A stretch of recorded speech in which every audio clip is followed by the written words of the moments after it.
Okay. NOLA attack update, cyber truck explosion, weird info coming out. Conspiracies will go crazy in 2025. Predictions / goals. Get in now. Twitch.tv / Hasanabi. Okay.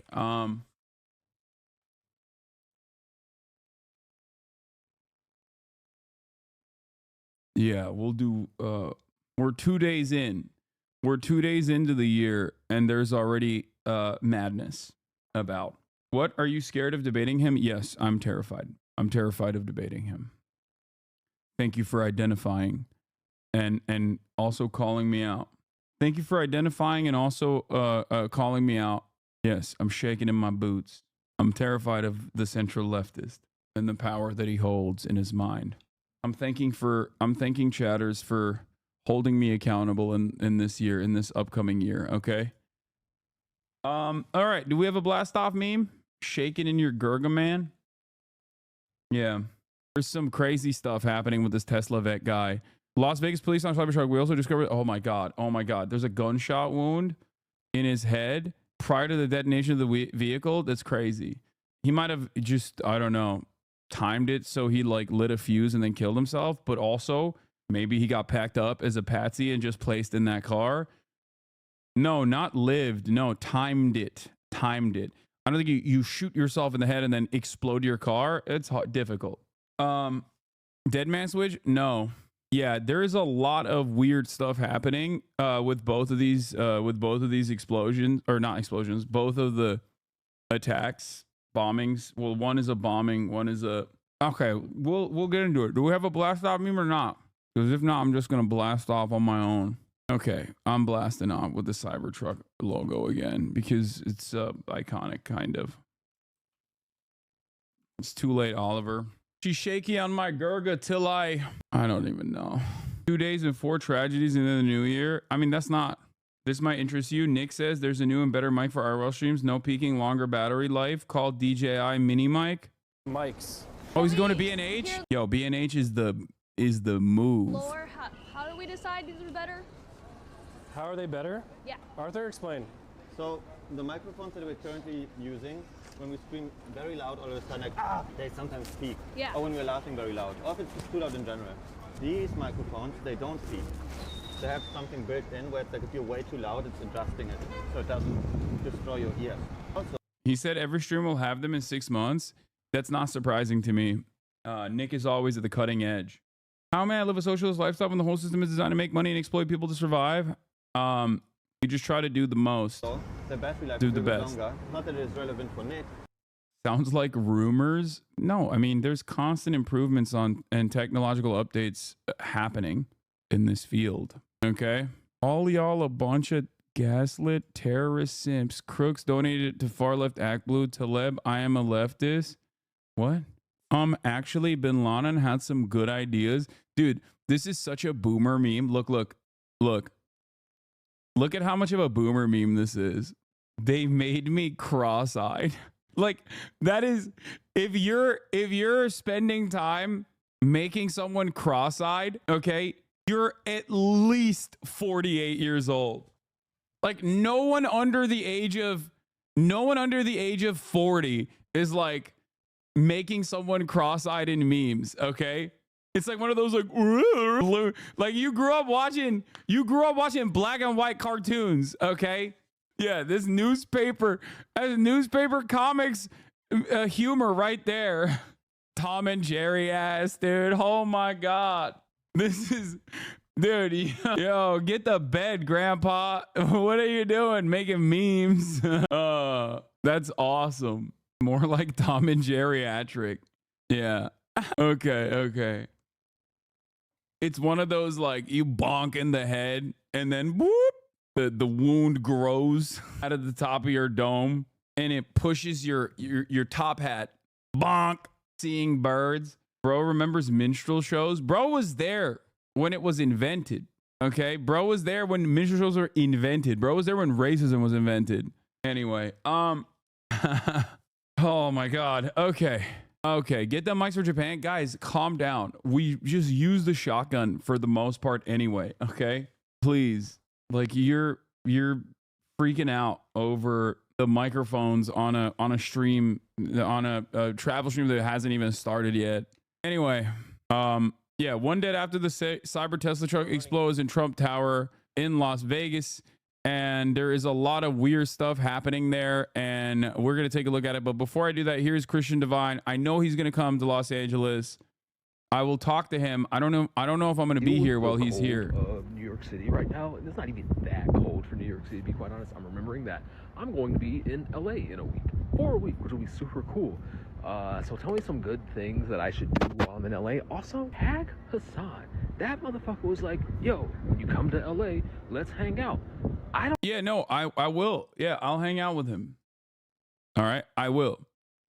China has announced sanctions against 28 U.S. companies.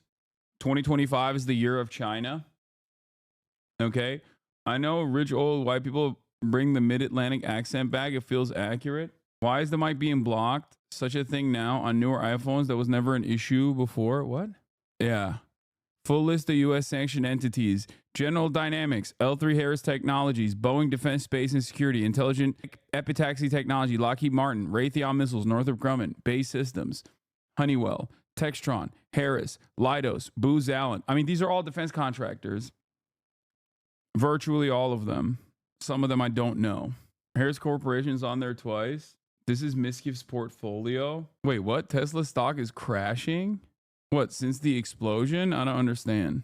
What? Why would it? Wait, I don't get it. The one time it's not his fault? Like what? No, it's got to be like sanctions, but like why is it actually happening? Why is it actually happening at the same time as they reported a decrease in sales for the first time? Oh, Tesla Cybertruck sales are disastrous. Yeah, that makes sense. I was talking about this as well. Cybertrucks are... No, Tesla stock is dropping today because the deliveries report was slightly lower than expected. Yeah, I think obviously Tesla deliveries report was always going... Tesla's reign was always going to end, okay? Especially because major car manufacturers all of a sudden turned around and were like, okay, we're going to start doing EVs as well. And what do you think is going to happen? Tesla's market dominance was due to, obviously, its charging technology and its ready availability, but also mostly because they had cornered the market that no one else wanted to tackle. Now, there are a couple different problems with Tesla. There are a couple problems with Tesla and EVs in general, okay? Number one is that because China is so dominant in the EV market and it's virtually impossible to compete with Chinese manufacturing in the EV market if you let them in on accident, they will overtake your domestic manufacturing. They will overtake Western manufacturers. Their cars are much cheaper, and their electric vehicle fleets are literally cheaper. They're basically just as competitive, if not better, on some quality of life stuff as well. So that has created this weird situation where even though there are other domestic manufacturers, like big companies that are also moving into the EV direction, because of the dominance of China in the EV side of things, there is virtually no EV infrastructure still, and there's not a lot of interest from Americans on it. There's simply not a lot of interest from the American consumer broadly in electric vehicles. And that's part of the reason why, like, even Ford F-150 Lightning, which was used by the NOLA attacker, which my brother loves that car. My brother thinks the F-150 Lightning is incredible. Like, he's been inside one and he thinks it's the dopest car ever. There's not a lot of consumer interest on it. And I understand why there's not a lot of consumer interest on it, because, dude, EV prices are literally unaffordable for not rich people. No, what are you talking about? There are definitely solid, reliable, and cheaper alternative EVs. Like, look at the what is it? Hyundai and Kia have. What are you talking about? You're only looking at big ticket EVs. Like, you're looking at, yeah, there's incredible Hyundai EVs out there that are fairly affordable, and Kias, I think, as well, right? There are a bunch of affordable EVs out there. It's just, yeah, the Ioniq is what I was thinking of. There's also tax rebates and stuff like that. The problem is you're coming from a different financial perspective. Please respect that. There's also being broke as fuck. Cheaper if you're rich. I'm driving in a garbage can that needs to be plugged in. Okay. Dude, when I talk about the unaffordability of healthcare, I'm not talking about it from my own personal experience. Okay? Every piece of commentary that I engage in, I talk about across the board. If I exclusively gave you my own personal experiences with what I can afford and can't afford, then yeah, we would be having an entirely, there would be no reason for me to ever do commentary. I would tell you, America is the best nation on earth. Life is amazing here. Okay? Because the United States of America is the greatest country on the planet if you're rich. Okay? It is Disneyland. If you're wealthy, there's no issues. It's great. Anyway, I'm talking about the broader consumer marketplace. Okay? Also, the thing is, secondhand EVs are insanely affordable. I'll give you an example. The Taycan I leased, okay? At the point when I leased it, it wasn't even like the base model. It's like a higher level trim. I think it was the 4S. I leased the Taycan 4S. It was around $120,000 to $140,000, okay? Depending on, whatever specs you had on it. That's an expensive car, a very expensive car, okay? Part of the reason why it's an expensive car is because it's a higher model, it's a higher trim, and also it's a top of the line, like it's a EV as well. So then there's also the additional price on top of that. Now, that's a 2022. It was a Taycan 4S 2022. The value of that car now is around $40,000 to $50,000. Now that's still incredibly costly. That's still very expensive. But think about how much it was devalued. Okay? Think about how much the devaluation happened on a Porsche too. And Porsches are one of the few cars, depending on which kind of Porsche you get, where they keep their value relatively well. That is just the way EVs are. That's the EV market because it's so reliant on new technology coming in and it cycles out all of the older ones. So EVs depreciate dramatically. So I'm sorry, but your privilege is showing. What? No, dude. Unless you're talking about my privilege being the fact that I can engage with the English language in a way that makes sense. It just simply doesn't make sense to you because you don't have the mental faculties to understand what I'm saying. I'm not saying a $50,000 electric vehicle is affordable. I'm saying electric vehicles, even at the highest level, depreciate dramatically in a matter of 2 years. Even when it's a car manufacturer that usually maintains its price point fairly well in the secondhand market. Okay? It's not that I'm rich and out of touch. It's you're too stupid to understand the words that are coming out of my mouth. Okay? I can't do this every day. Dumbass shadows make me want to leave and never come back, Jesus Christ. I know. It's just so... I think it's just people just want to be heard. That's it. Okay. It's bait, bro. Please stop reading the haters' comments. Yeah. So anything like 30K becomes unaffordable for the regular person. I know that. I'm not talking about that. My point is, if Taycans are depreciating that much, then obviously secondhand electric vehicles that are significantly more affordable are also depreciating to a, maybe not to the same degree, but still to a fairly high degree. Having said that, however, okay, how the fuck is it worth it if it depreciates so bad and you have to install a charger or spend $45 every morning charging the car? It just isn't affordable to anyone who makes a normal salary.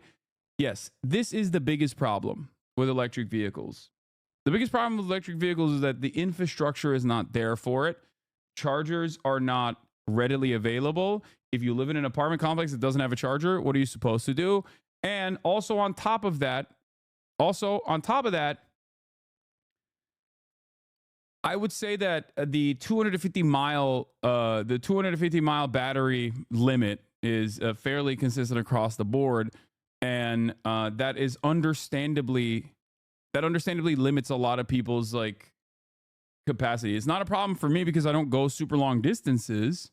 Okay, it's not an issue for me because I don't drive super long distances, and also I can charge overnight. And I can charge at my house.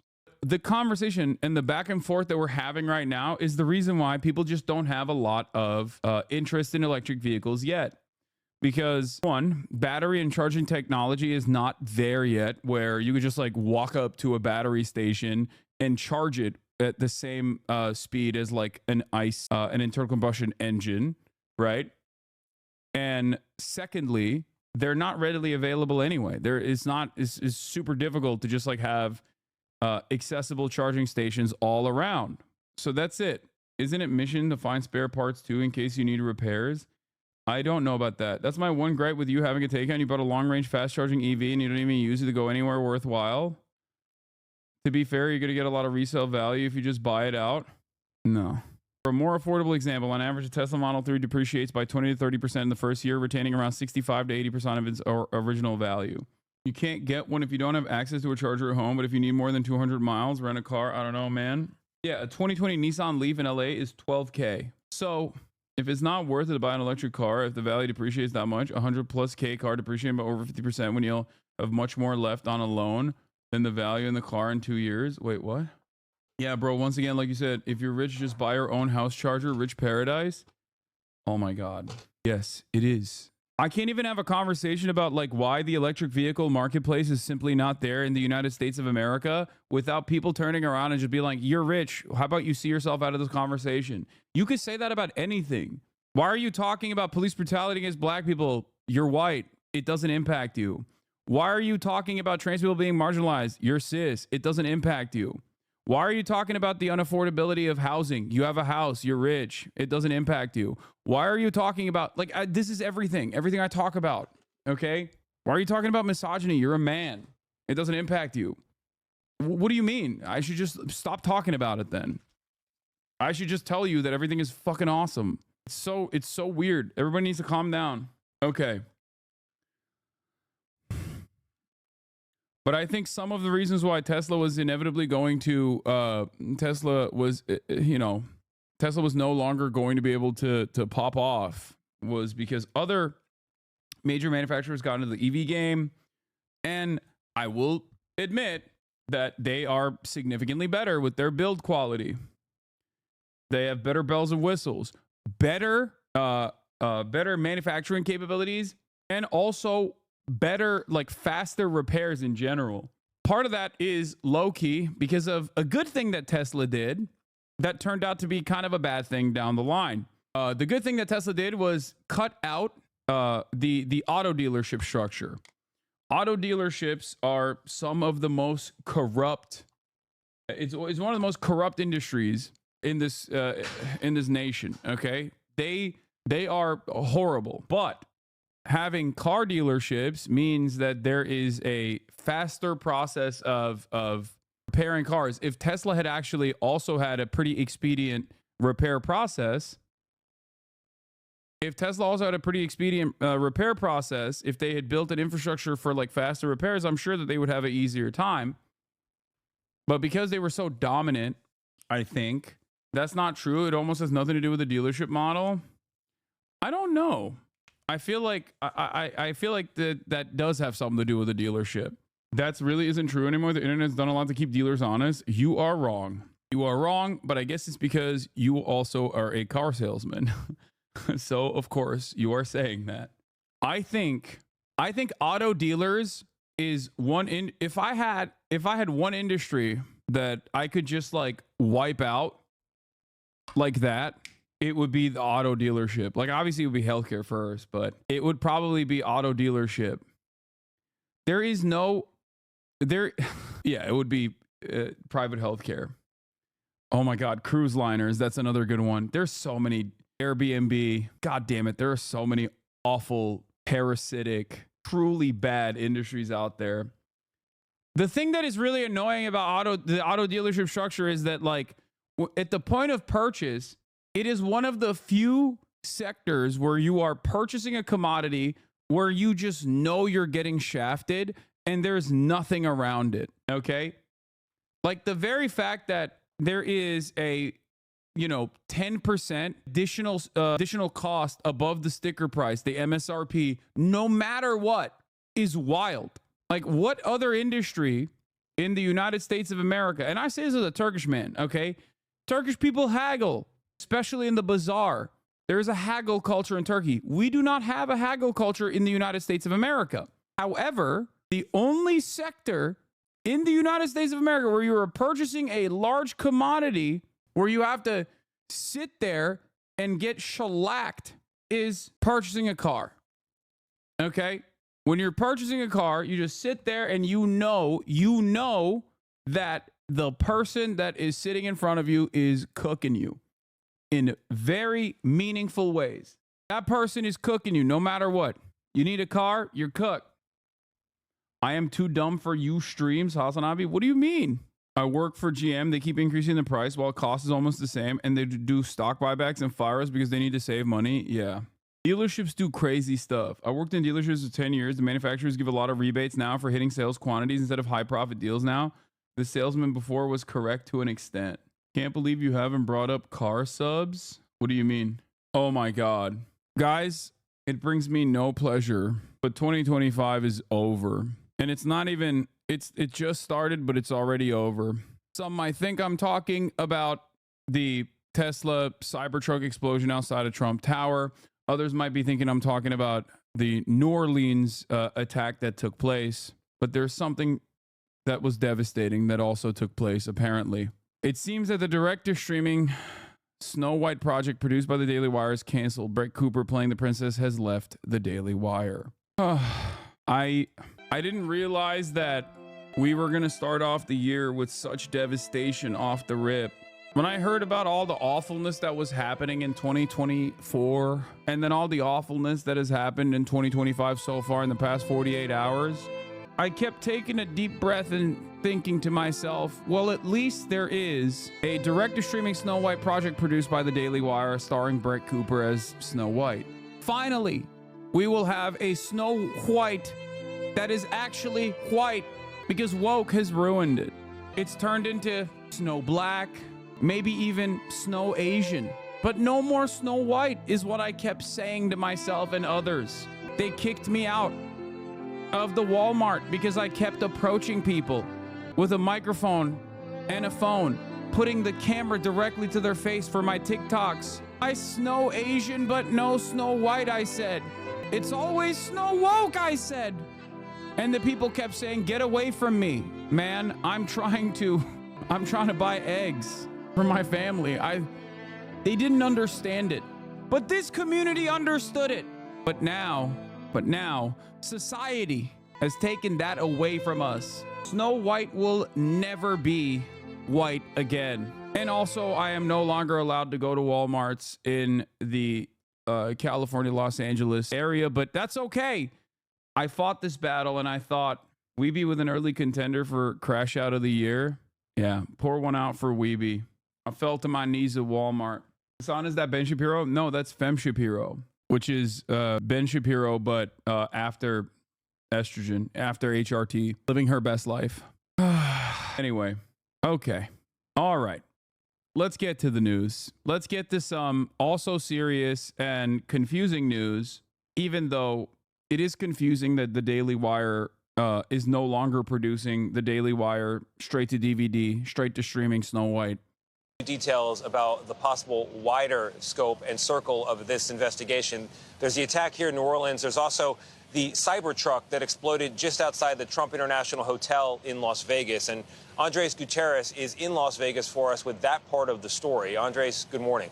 Good morning, Tony. Sources tell CBS News that the Cybertruck was rented to a Matthew Livelsberg, an active duty member of the U.S. Army who is currently on leave. CBS did speak to two of his relatives who said that they had no idea that he was involved in this incident, but knew that he had recently rented a Cybertruck. We're told that his wife hadn't heard from him in several days. This was the scene from inside the lobby of the Trump International Hotel just after 8:30 Wednesday morning. A 2024 Tesla Cybertruck engulfed in flames in the valet area just outside the main doors. We saw sparks. It was pretty fast. This surveillance video caught the moment that Cybertruck exploded. I just heard a boom. Oh my God. Investigators say the truck had just parked at the hotel. It was sitting in the porte cochere for about 15 seconds before it exploded. It was like a firework. It was popping sound, bang sound, and a lot of sparks fly. As police moved to evacuate the 64-story hotel, firefighters worked quickly to put out the fire. Once the fire went out through the suppression efforts of the fire department, you'll see some of the evidence in the back of the vehicle. So those are gasoline canisters, they are camp fuel canisters, and large firework mortars. Police also said that because this explosion happened in a Cybertruck, the damage was very limited. Tesla CEO Elon Musk explained why in a statement on social media, writing, quote, "The evil knuckleheads picked the wrong vehicle for a terrorist attack." Like, what's the right vehicle for a terrorist attack? Like, it doesn't. It's a strange way to talk about things, you know?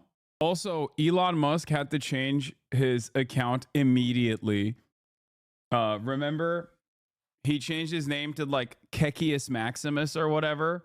Unfortunately for him, this happened, so he couldn't keep his account as Kekius Maximus, and he had to change it back to Elon Musk immediately. Do PR. What happened?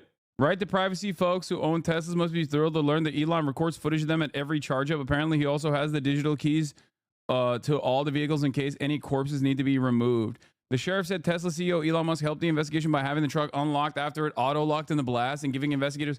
Yeah, I think it's pretty funny for...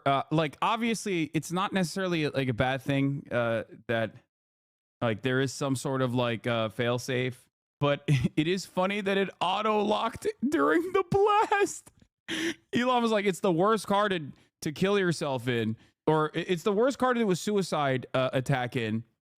It is the best car to kill yourself in, though. It'll kill you even if you don't want to die, actually. It will auto-lock you. Teslas auto-lock when they're on fire. Perfect vehicle for a terror attack here. Okay, chill. Auto-lock in case of fire to protect the fire from getting out. Yeah. Yeah, because if you're on fire inside of a car and you unlock the door and you get out, then you can spread the fire technically. It's a smart move from Elon Musk. The smart move from Elon Musk also is that it's better if the person just dies in this fire rather than survives and then ends up suing the manufacturer, you know? Attack. Cybertruck actually contained the explosion and directed the blast upward. Not even the glass doors of the lobby were broken. And so now authorities are looking into several parallels between this incident and the attack in New Orleans. Besides... Yeah, his name change thing was very funny. A story in 4 parts. Kekius Maximus. Imagine you're a journalist. You're writing about Elon on X and it goes, Elon Musk, aka Kekius Maximus on X. Crying, laughing emoji. Elon Musk quote retweets it and says, this will be priceless. And then this happens. Elon Musk immediately changes his profile picture and name. Turns out it's not priceless. Turns out maybe it's necessary. What happened? I thought it was going to be priceless when Kekius Maximus was talking about, you know, how Cybertruck is the worst car to do a terrorism in. Is he laughing at his own joke again? I mean, you got to do that sometimes when no one else is laughing. You got to train your audience to laugh. Oh, this was also funny as well. Marcus Brownlee sells his Tesla Cybertruck. Elon unfollows him. This was before the explosion, by the way. Yeah. Okay. We got another base Bill Burr take. Okay, we'll look at that in a little bit. You are not allowed to sell your Tesla. You're never allowed to sell it. You have to sit on it. It's a timing on New Year's Day. Both involved trucks that were rented from the Turo app, and both did involve U.S.-born military service members who served in Afghanistan around the same time. Officials in Vegas talking now about the Cybertruck attack there at the Trump Hotel. Let's listen in. As many of you went to sleep last night, and I just want to give you an update on a lot of what it is that we found through the processing of the Cybertruck. This is a joint investigation involving the FBI, the ATF, the Las Vegas Metropolitan Police Department, and these folks worked through the night and found a lot of stuff that is very useful for this investigation.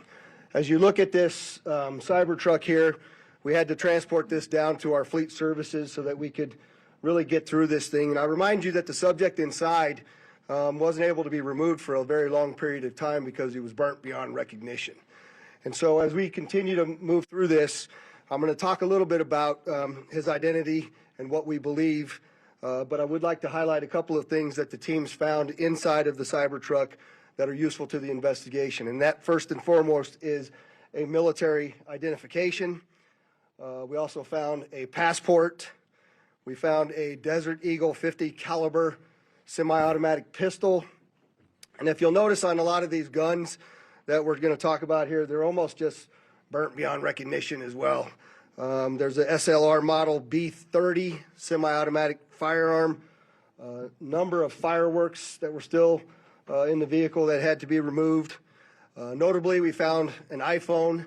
Yeah, I mean, the man suspected of being behind the Tesla Cybertruck explosion in Las Vegas was a big supporter of Donald Trump and voted for him in November. Dude, I don't know what is going on in the United States of America. I'm willing to, I mean, this in and of itself reads very weird. It reads very strange. Okay? This story is weird. It's like, I don't know anymore. I don't know if it's like a psyop or what.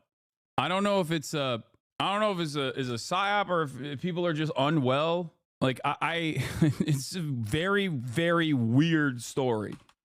Okay? Maybe an accident.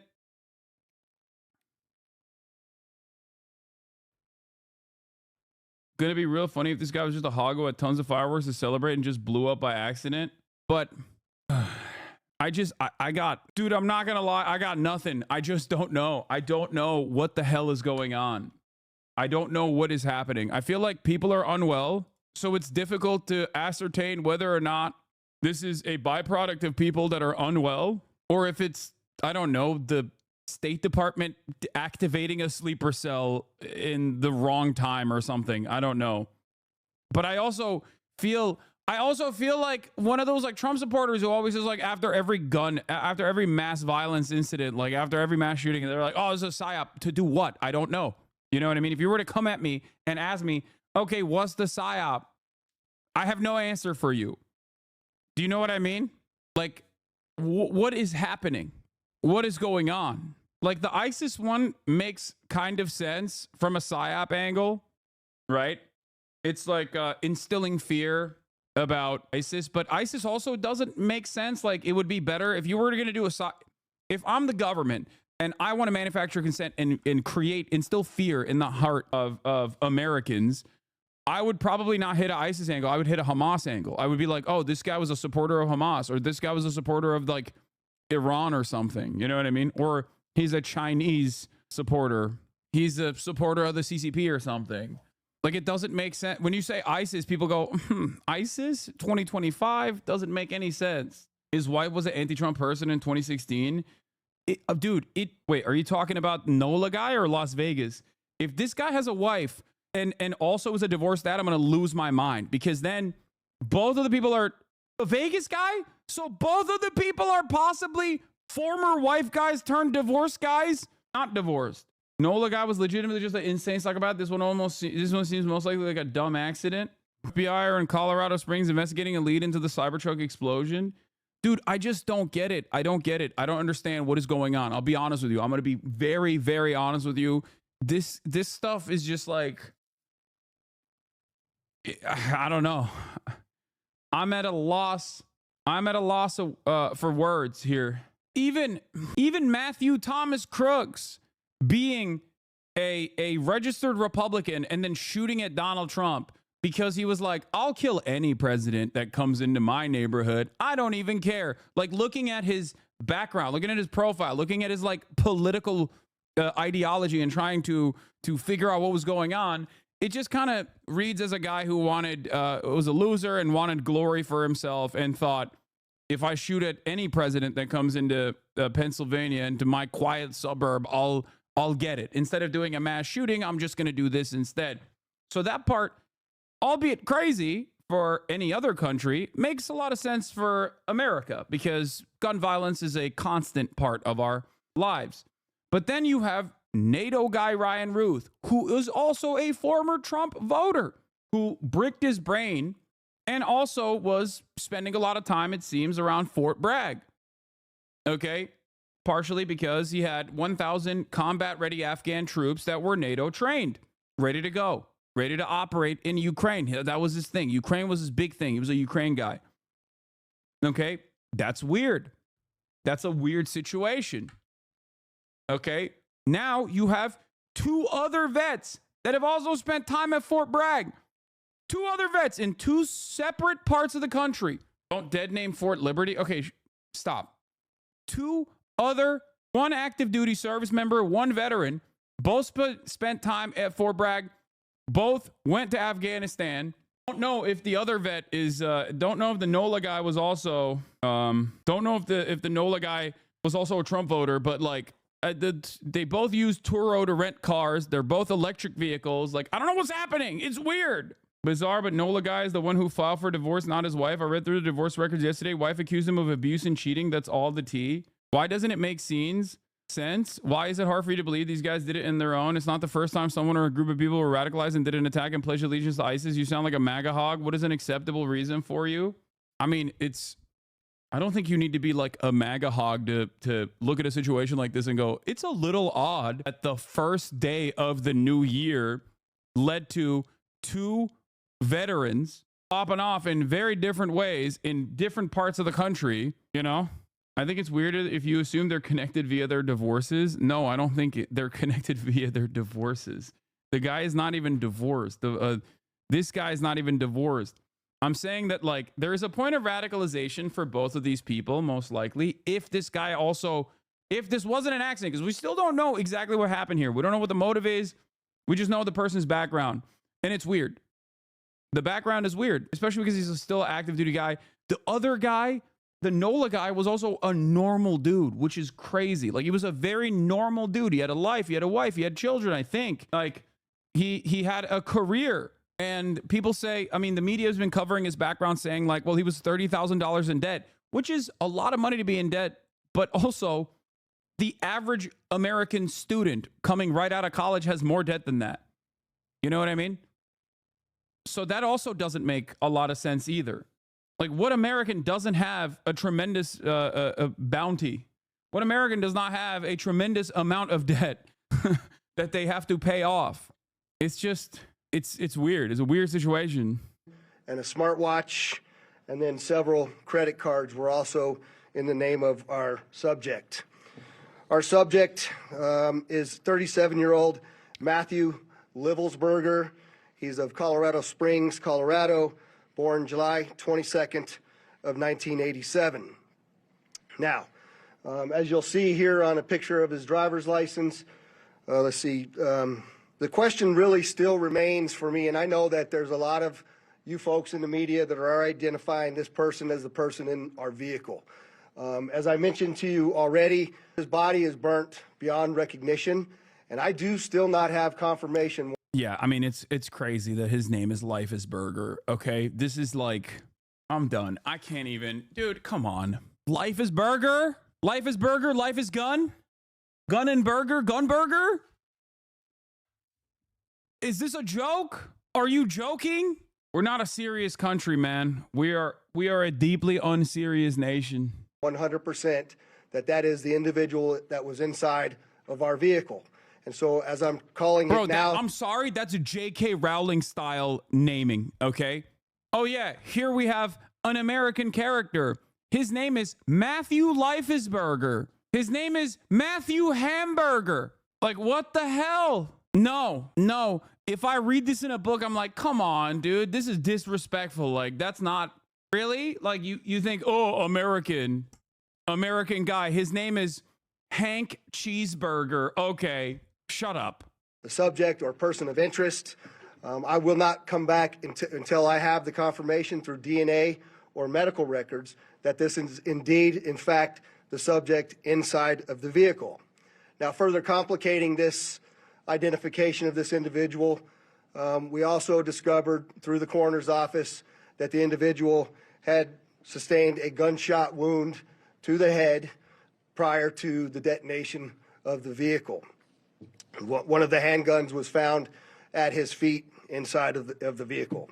Obviously, in how we're trying to identify him, and I'm feeling comfortable to give you this information, is a tremendous amount of substantial evidence to include he rented the Turo vehicle. There are 2 tattoos, one of which was on the stomach and one of which is on the arm, that we can see bits and pieces of it as in comparison to what.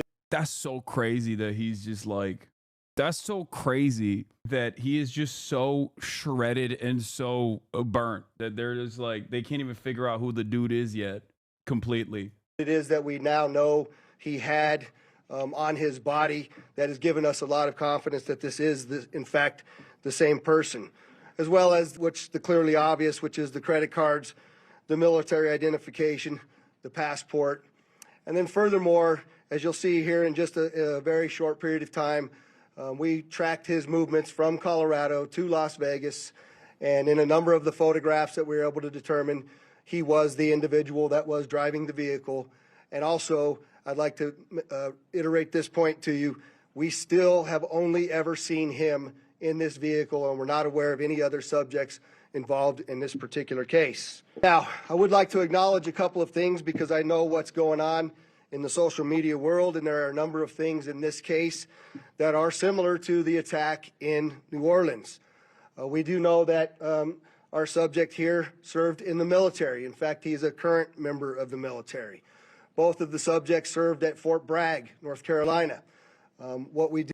Dude, this is gonna break people. I mean, it's breaking me, so I get it. It's even breaking my brain. It makes no damn sense, bro. I mean, like, it's just so close to one another at the same time. Like, it's just, I'm sure it's pure happenstance. It's pure. I mean, it's purely coincidental that there are so many like similarities. Like, these people have like crossed paths in the past as well. Know about that is it's a very large It's not. I'm not saying it's connected to one another. For the record, I'm not saying that. Military base, and we have no record that they served in the same unit or even at the same years at Fort Bragg. Something that continues to remain under investigation. I also know that they both served in Afghanistan in 2009. We don't have any evidence that they were in the same province in Afghanistan, the same location, or the same unit. Again, something else that remains under investigation.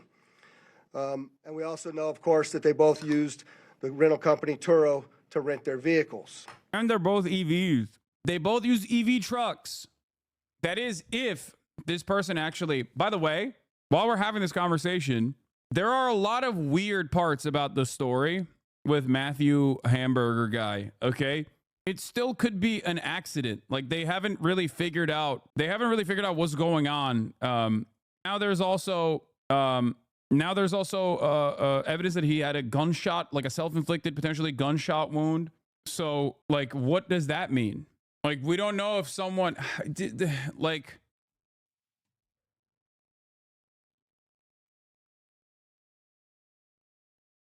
how does he accidentally shoot himself? Okay, there's 2 options here. One, electrical circuit failure inside of the Tesla. Okay, here, hold on 1 second. Let me put the conspiracy music on. Okay, hold on 1 second. Okay, Matthew Leifesberger arrives at Trump Tower, excited to stay in his favorite president's hotel institution. He's arrived in Las Vegas in a Tesla Cybertruck. He's excited to eat burger at Gordon Ramsay's famous burger institution, also cleverly titled Burger.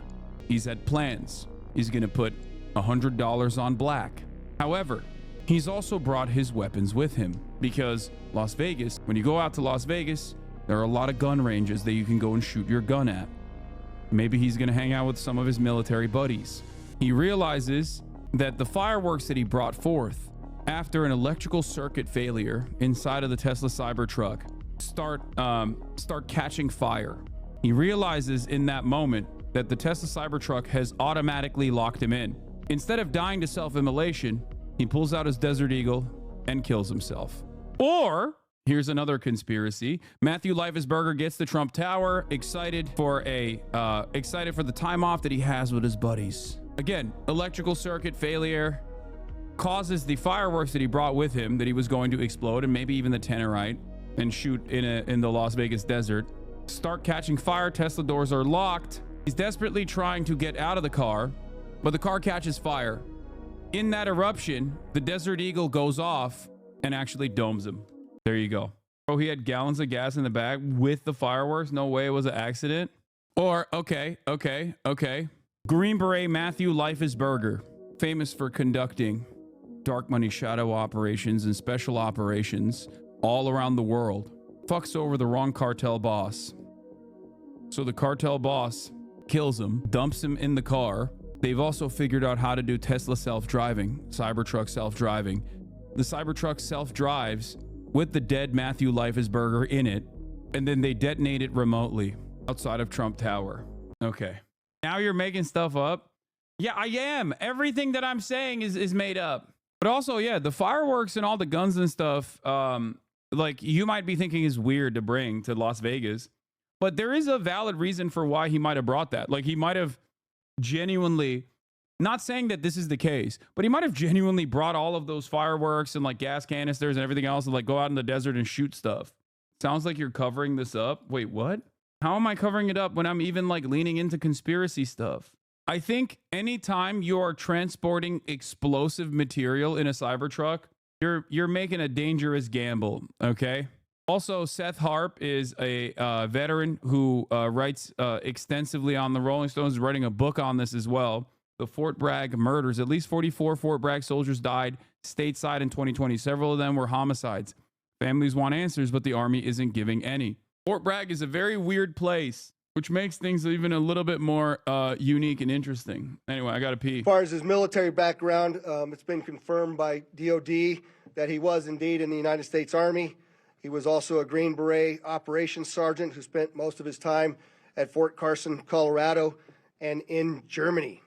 He was on approved leave from Germany, where he was serving with the 10th Special Forces Group.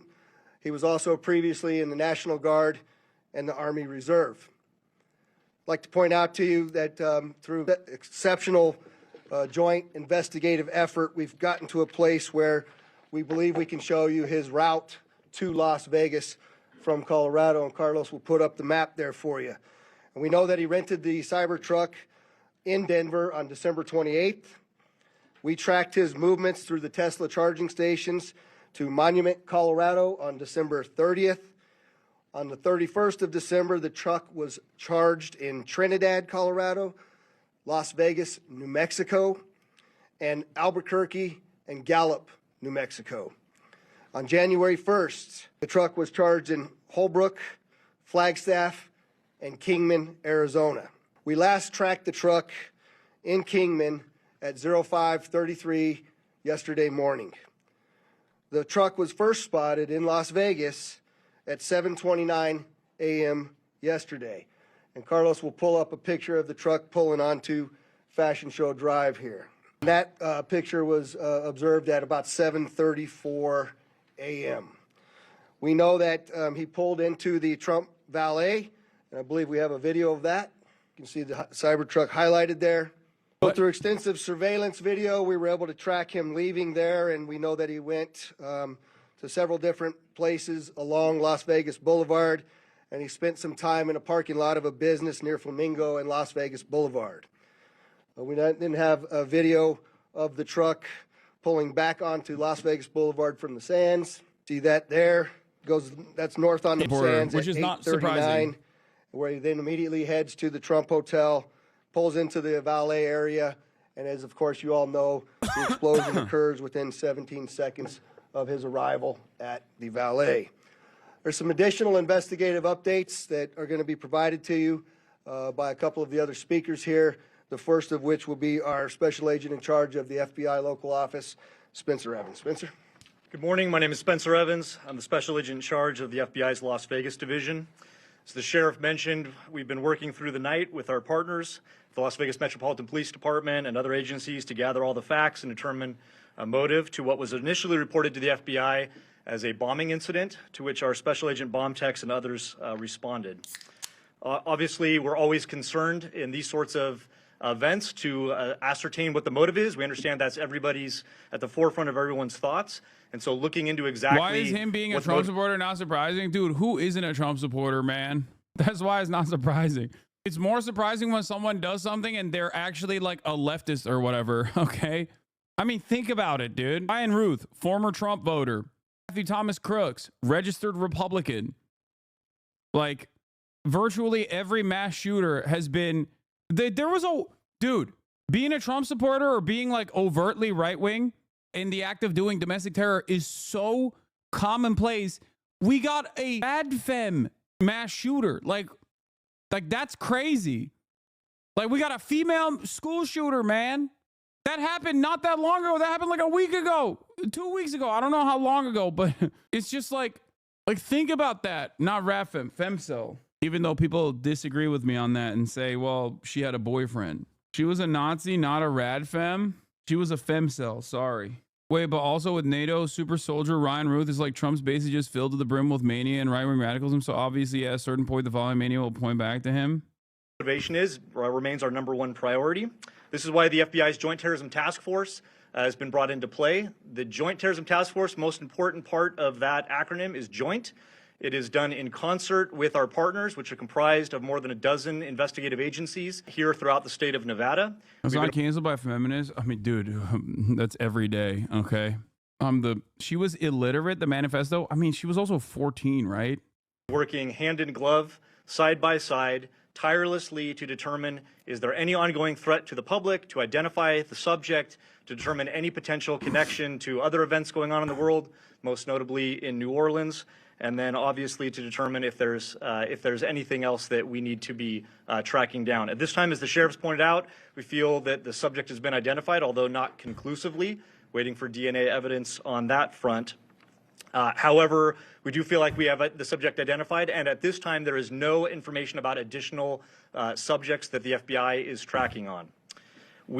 Our resources, as I mentioned, that have been deployed in support of this event include Special Agent Bomb Techs, our evidence response team, which is processing crime scenes, side by side with the forensics folks from Las Vegas Metropolitan Police Department, our investigators, our intelligence analysts, and then outside of the FBI Las Vegas field office, we have investigative leads that are being conducted by FBI field offices, both internationally and domestically as well. As always, when the FBI is involved with any sort of case like this, we ask for help for the public. Anyone with information related to this incident, we encourage you to please call 1-800-CALL-FBI, or you can submit a tip online at tips.fbi.gov. We've already received thousands of tips related to this incident. The challenge that we face moving forward is to separate those that are pertinent and relevant and those that can be verified from those that have not. For example, one of the tips that we received just today relates to people saying stop snitching. No, dude, snitch on this one. I want to know. I want to know what happened. This is not like a Luigi case. I want to know what happened. There's a mystery, okay? I want to know. Do you not want to know? Notice how they're not offering rewards since McDonald's did not get paid? No, the reason why they're not offering rewards is because no CEO died in the process. No. If the valet driver had died, they still would not have offered rewards, okay? Yeah, rewards are for high-profile targets, okay? Like a CEO, like an actual person of value, a person of worth. We, on the other hand, are worthless. Information alluding to this subject's personal experiences related to his time and activity in the military. Again, that's unverified and uncorroborated, but one of many tips and leads that we will be following. Yeah, also with Luigi Mangione, we immediately knew what was up. We immediately knew what was up. I like that this person said, yeah, you think I am, in the eyes of our institutions, you think I am as valuable and as important as a healthcare CEO, as the CEO of the most profitable healthcare company in America? Y'all are insane. I'm a Twitch streamer, dude. What the hell are you talking about?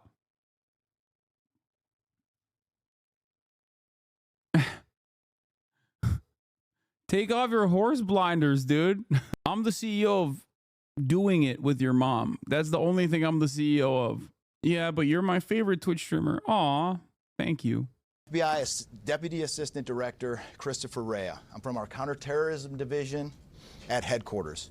I'm also joined by Assistant Special Agent. Okay, now we're back to the NOLA one. NOLA, New Orleans officials update deadly truck attack investigation. Alethea Duncan from our New Orleans office, who you heard from yesterday. I'm here to discuss not only the latest investigative information we have here in New Orleans, but I'll also let you know about other investigative activities outside of the state. I first, and most importantly, want to send our deepest condolences to the victims of this horrific attack and their loved ones. 14 innocent victims were killed in this senseless attack, and at least 35 are injured. We cannot ease the grief people in this community and across the nation are feeling at this time, but rest assured, we stand with you and in support of you. All the resources, and I'm going to go into that a little bit later, all the resources of the FBI are being focused on tracking down every piece of evidence, every lead, every interview, every potential lead we've got. While I won't be able to answer all your questions today, my goal is to be as forthcoming as possible with you on what we've uncovered so far. First and foremost, let me be very clear about this point. This was an act of terrorism. It was premeditated and an evil act. This was obviously a critical incident, and with that, lots of information and tips. Yeah, notice how, hey, by the way, notice how nobody is batting an eye at being like, yeah, of course it's an act of terrorism, and of course it's evil. Whereas with the Luigi Mangione case, they had to spend a whole bit of time being like, guys, what is going on? Yeah, because there's a difference between, you know, civilians, random civilians being ruthlessly and senselessly slaughtered by some psychopath. I'm not condoning Luigi Mangione allegedly, okay? The alleged actions of Luigi Mangione, we still don't know if he did it, okay? But, you know, seems like there's a difference there. Come pouring in from law enforcement, first responders, and the public. We have been aggressive. Thank you for stating the obvious. We never knew how civilians are important until you said it right now. Wait, what? Are you talking to the FBI guy? Running down these tips and information. As you all know, that takes time, and we will continue to do so until every lead has been followed through on. This investigation is only a little more than 24 hours old. So I ask you to keep in mind that as I go through some of the specifics later. But at this point, currently, and this is another fact I want to be clear on, we do not assess at this point that anyone else involved in this attack except for Shamsa Din Jabbar, the subject you've already been briefed on. A little bit about what the FBI Yeah, it turns out he acted alone. Doing. So we are surging people and assets to the area from across the region and across the nation. Special agents in multiple field offices across the country have been deployed and are assisting with potential aspects of this investigation and following up on every lead. Additional teams of special agents, professional staff, and victim specialists continue to arrive to provide more investigative power and assistance to the victims and their families.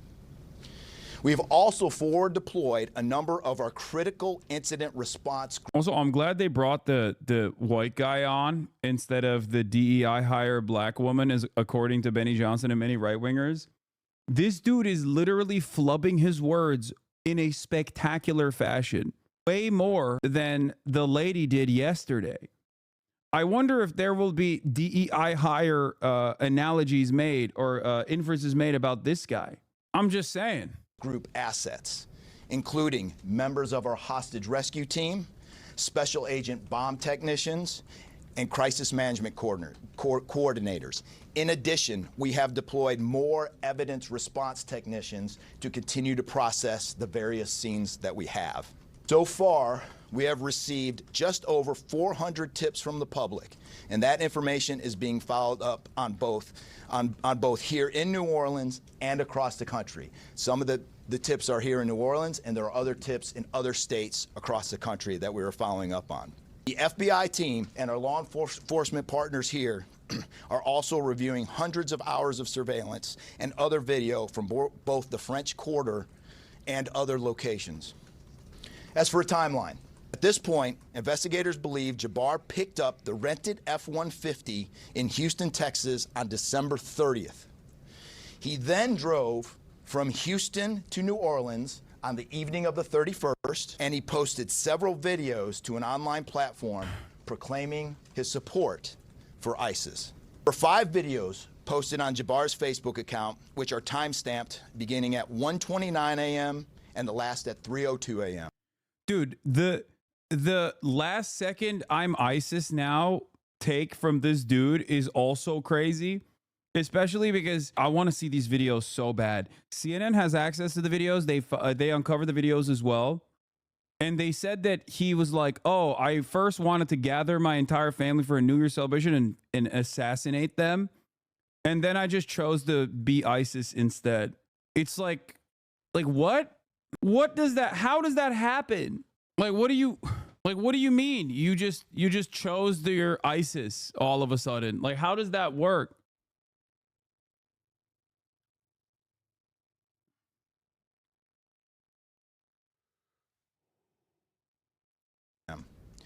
In the first video, Jabbar explains he originally planned to harm his family and friends, but was concerned the news headlines would not focus on the, quote, war between the believers and the disbelievers, end quote. Additionally, he stated he had joined ISIS before this summer. He also provided a will and testament. FBI. I feel like we will never get the full story on this guy like so many others. They knew so much about him and knew it immediately. Yeah. It's a super strange story. Like they didn't say he was on the radar or whatever, but I don't know. I just, it doesn't make sense. In ATF, we have a couple different scenes at the location. We have released the scene at Bourbon Street. That scene has been released.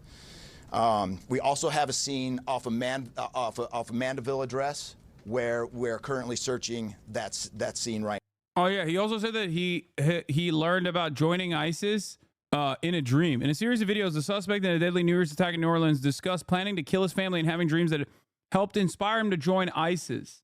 According to multiple officials briefed on the investigation, Shamsuddin Jabbar, the 42-year-old man who police suspect drove pickup truck into a crowd of revelers on Bourbon Street, killing at least 15 people. I believe the number is 14, according to the bald man. The bald FBI man said the number is 14. And injuring dozens more, made the chilling recordings while driving from his home in Texas, Louisiana, authorities believe. Jabbar, a U.S. citizen and Army veteran who served in Afghanistan, made reference in the videos to his divorce and how he had at first planned to gather his family for a celebration with the intention of killing them, to officials who had been briefed on the recording said. But Jabbar said in the videos that he changed his plans and joined ISIS, and referenced several dreams that he had about why he should be joining the terrorist group, according to the officials. Oh, it's 15 because he died as well. Okay. Bald man said 14 innocent deaths. Okay. All right, that makes sense. So the death total is 15 because he died too. Jabbar died too. He was an information agent in the Army? No, I think he was... No, dude, he did HR and IT work. Listen, please. Shamsuddin... What? Shamsuddin. Okay. What? Did I say it wrong?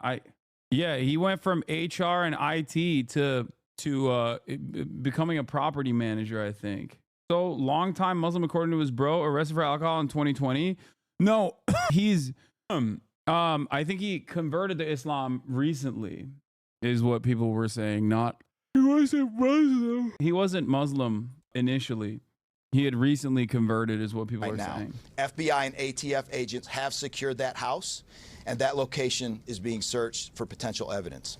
On New Year's morning, Jabbar opened fire after ramming through a blocked-off area of Bourbon Street, used his truck as a weapon to run over. It's probably a one-sided relationship with ISIS. ISIS probably didn't process his membership.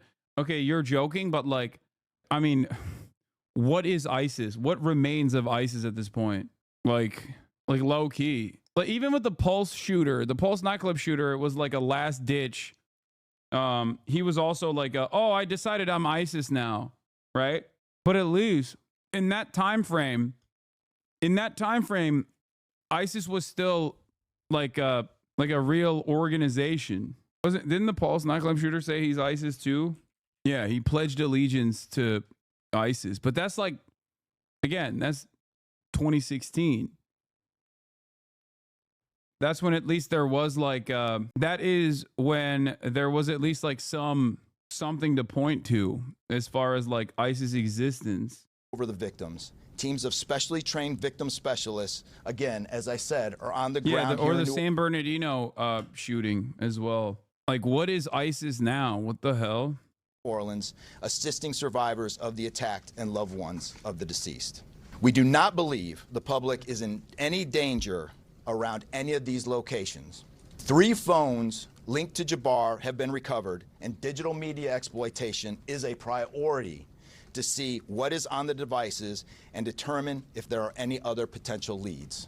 Additionally, we have recovered 2 laptops and are currently reviewing them for any potential leads. Those laptops were recovered at the Mandeville address. Chatter, is this guy your uncle or not? I don't understand. What the heck are you saying? Like, what is happening? Where's that Chatter? I lost him. We have Muslim family, so I think he was on and off. Check log. Yes. Listen, please. Wait, what? Very normal. That's my unc, bro. Do you have any questions? Been declining all news people reaching out to me, but I talked to you. Wait, what? It's my uncle. I'm freaking out. He used to be super normal. My name is very Arabic and I'm not even Muslim, but I get the blowback. It is Hassan. It's my uncle. He's a divorced dad. No, there are Muslim family members. He got cut off by a bunch of family. Some fundamentalist Muslim family members. Wait, what? Okay. Yeah. I mean, do you want to be on the stream? But I do need to, this is unverifiable. Do not boost this person. Yeah. I mean, I would need you to send some info to at least the mods to verify that it's your uncle. How do you verify this? What do you mean? You can just like, if you can very easily verify it.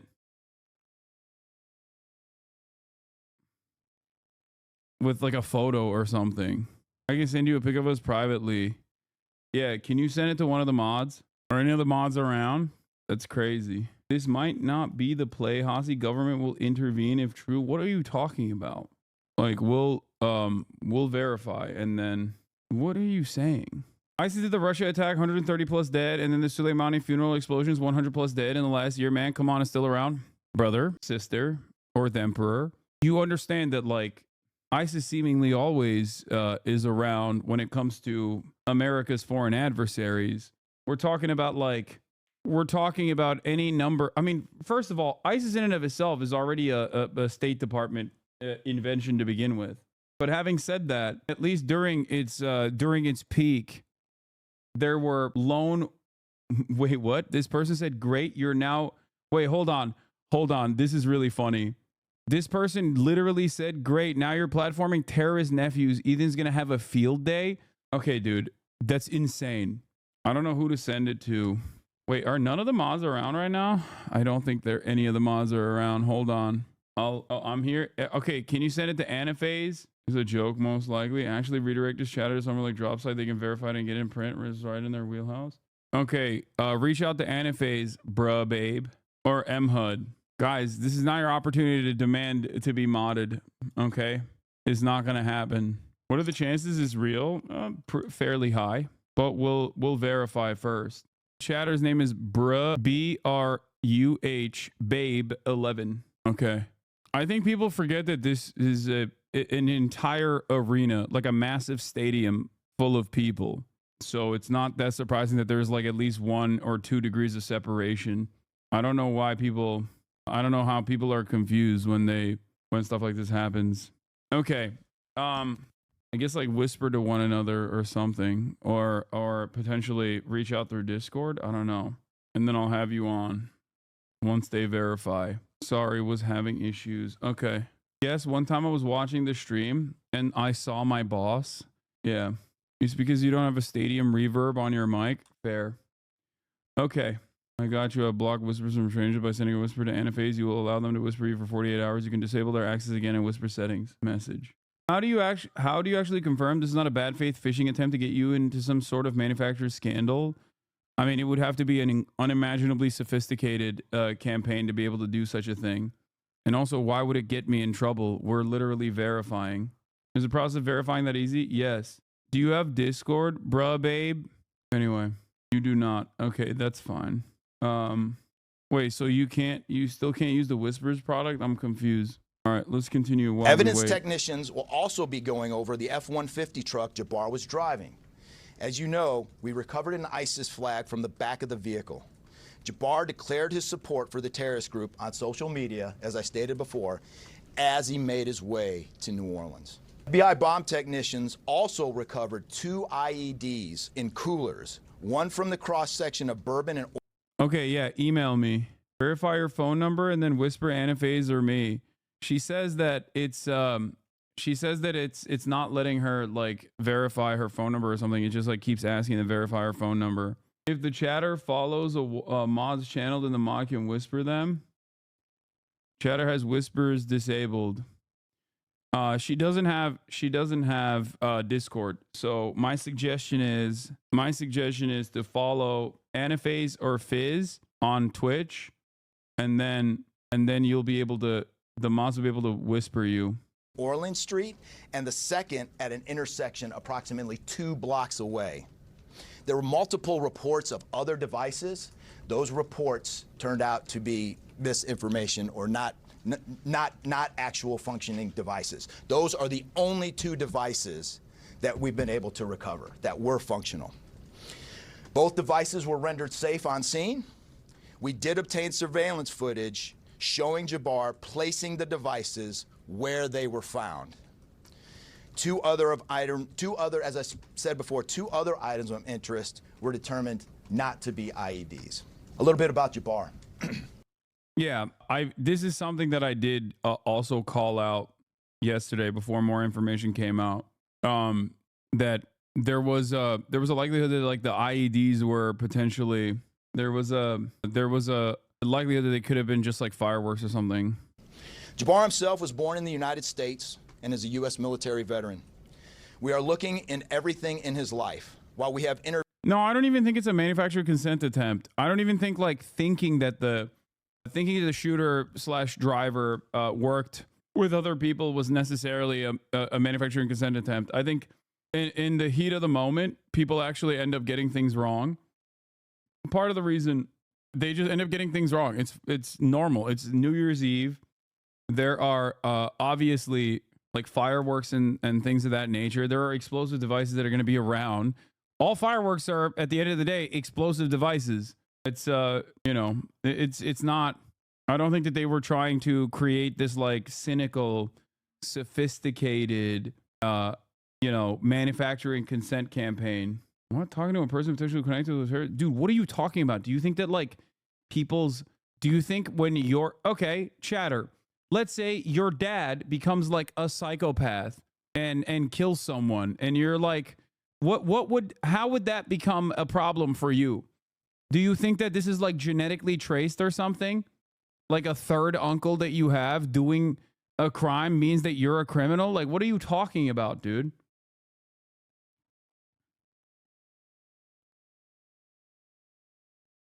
It's one of the most you're not in any way, shape, or form connected to this at all. You're just offering background information. You're offering background information in regards to the suspect. Interviewed many people who know Jabbar. We still need to talk to others. Yeah, like mainstream media interviewed every single one of Luigi Mangioni's like loved ones. And you're over here being like, well, I don't understand. Like, whether you know Jabbar personally, worked with him, served in the military, or saw him in New Orleans or Texas, we need to talk to you. You may not think you have relevant information, but what you know could tie in to one of our investigative leads. Specifically, we want to talk to anyone who was in the French Quarter on New Year's Eve or early on New Year's Day. That includes people spotted near one of the 2 IEDs on Bourbon Street. The IED was inside a cooler, and many people stopped and looked at the cooler and then continued on their way. Let's be clear, again, we do not believe at this point these people are involved in this incident in any way. We want to speak to them as witnesses and want to know what they saw and when. By the way, that is also going to be a problem for them, especially after we saw the images of like random people getting arrested at their houses with the full might of the American military, basically. All of a sudden, it rings hollow when you say, oh, we won't do anything, we promise. Can you give us some information?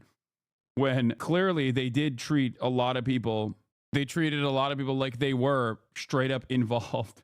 I went down to the crime scene last night. It is very hard to put into words what it looked like and how difficult it was to see. Anyone with information can call us at 1-800-CALL-FBI or send digital tips to fbi.gov/Bourbon Street attack. Early this morning, evidence response teams finished their work at the crime scene. Bourbon Street has been turned over to the city of New Orleans. As you know, there's also an FBI investigation Oh my God. in Las Vegas. We are following up on all potential leads and not ruling everything out. However, at this point, there is no defense. All right, I believe it.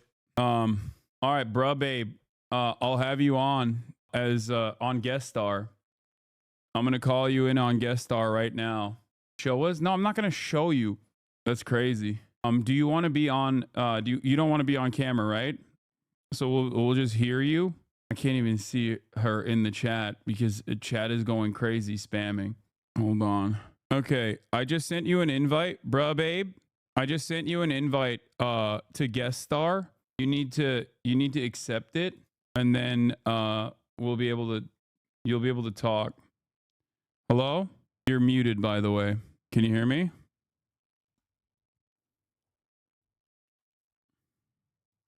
Hello? I feel like you're speaking, or at least you're hearing me, it seems, because every time I speak, your sound bubble pops up, which means I can't. You're on, but I can't hear you.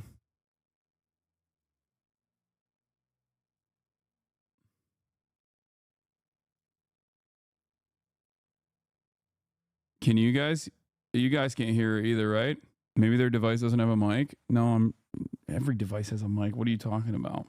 Okay. Check the input. Yeah. Go chatter. Check your input. Like click on your settings and check your input output. Do you have them muted? No, I don't have them muted. The mic icon, not the speaker icon. What do you mean? My mic is off. But even when I speak, wait, what? Even when my mic is off, when I speak, it sounds like she's speaking. What? That's weird. That doesn't make any sense. I don't know what's going on. Oh, because probably my stream is open? Maybe, is that the reason? Looks like she's using the line mic input and not her actual mic. Yeah, but even if it's picking up the stream sound, it wouldn't be so immediate. So there would be a delay.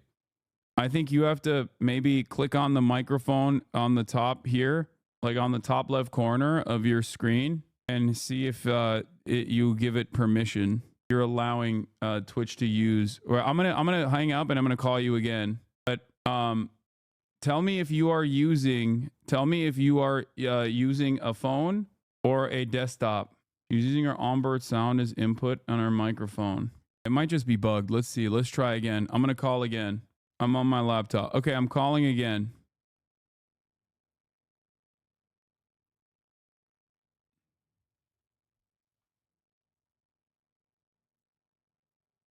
I might have a privacy thing, potentially.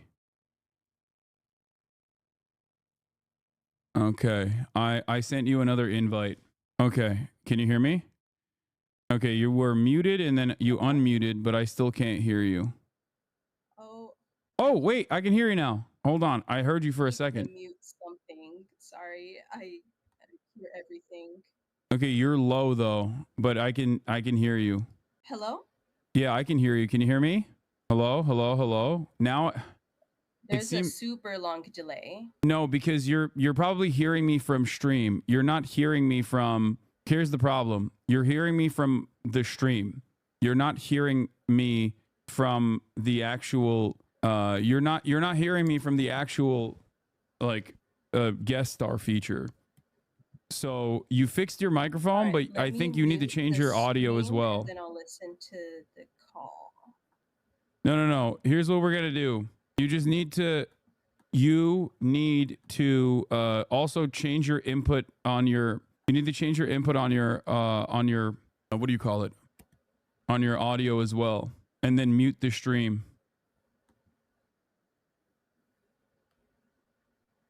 Your output. Okay. Your input is working. We can hear you. You need to change your output, and then you'll be able to hear me in real time. Can you hear me? I'm going to keep talking to see if you can hear me eventually while you're changing your input and changing your output. Yes, I can still hear you. I'm trying to find the settings on my laptop. But you can't hear me in real time now. No. It's not Actually, necessarily. I'm still stream. You Okay. And it's also a mute not. thing on the call. I don't know how to unmute you. Okay. I'm thinking I guess you could download Discord as well. And then that would be much easier to do. If you could download in I just unmuted. Oh, wait, you did? Okay, perfect. Can you hear me There you now? are. Oh my gosh. Yeah, I can hear you. Okay, perfect. There it is. All right. So we have Bruh Babe here. What do you want me to call you? Not your, if you don't want to reveal your real name, that's fine. Yeah, just username is fine. Okay, we have Bruh Babe here. Bruh Babe is the niece of the NOLA attacker, and I wanted to hear a little bit more, whatever you want to reveal about the background of the person who you're related to. Yes, so he is the brother of my dad, and my parents actually separated when I was really young, so I'm not super close to that side of the family, but we do share a name. When I would visit in the summers, super, super normal. Like, he was actually like the uncle that I would look forward to seeing. Wait, hold on. Can you hear me? For him and my dad and their other brother playing GTA, and he was the only one that would let me play with them. He was goofy, super sweet, and I never knew him to be anyone capable of doing something like this. Yes, GTA. So the question I have is, we looked at the background of Jabbar extensively on the broadcast yesterday. I think you saw some of our coverage. The LinkedIn profile was revealed. It showed that he extensively worked in the military, served in Afghanistan. He toured in Afghanistan. He came back and he was doing IT work, I believe, for the military. Yes. Okay. I knew him to be someone who knew a lot about like computers and kind of a nerd in that way. And he also did some HR work as well. Yes. Okay, so there has got to be a point of diversion. So as far as his background goes, he was, I believe, divorced once and then got remarried. Yes. Okay, so he was divorced once and he got remarried. Does he have kids? Yes. From the first wife or the second wife? First.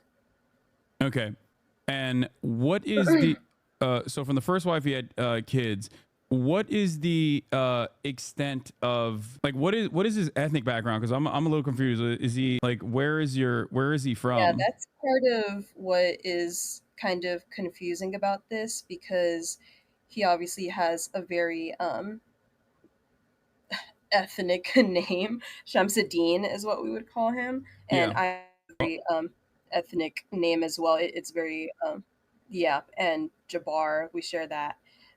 So does my dad and their other brother.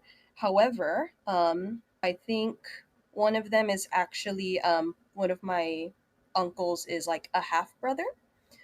And their stepdad was the one who was Muslim, and he's the one who kind of named everyone.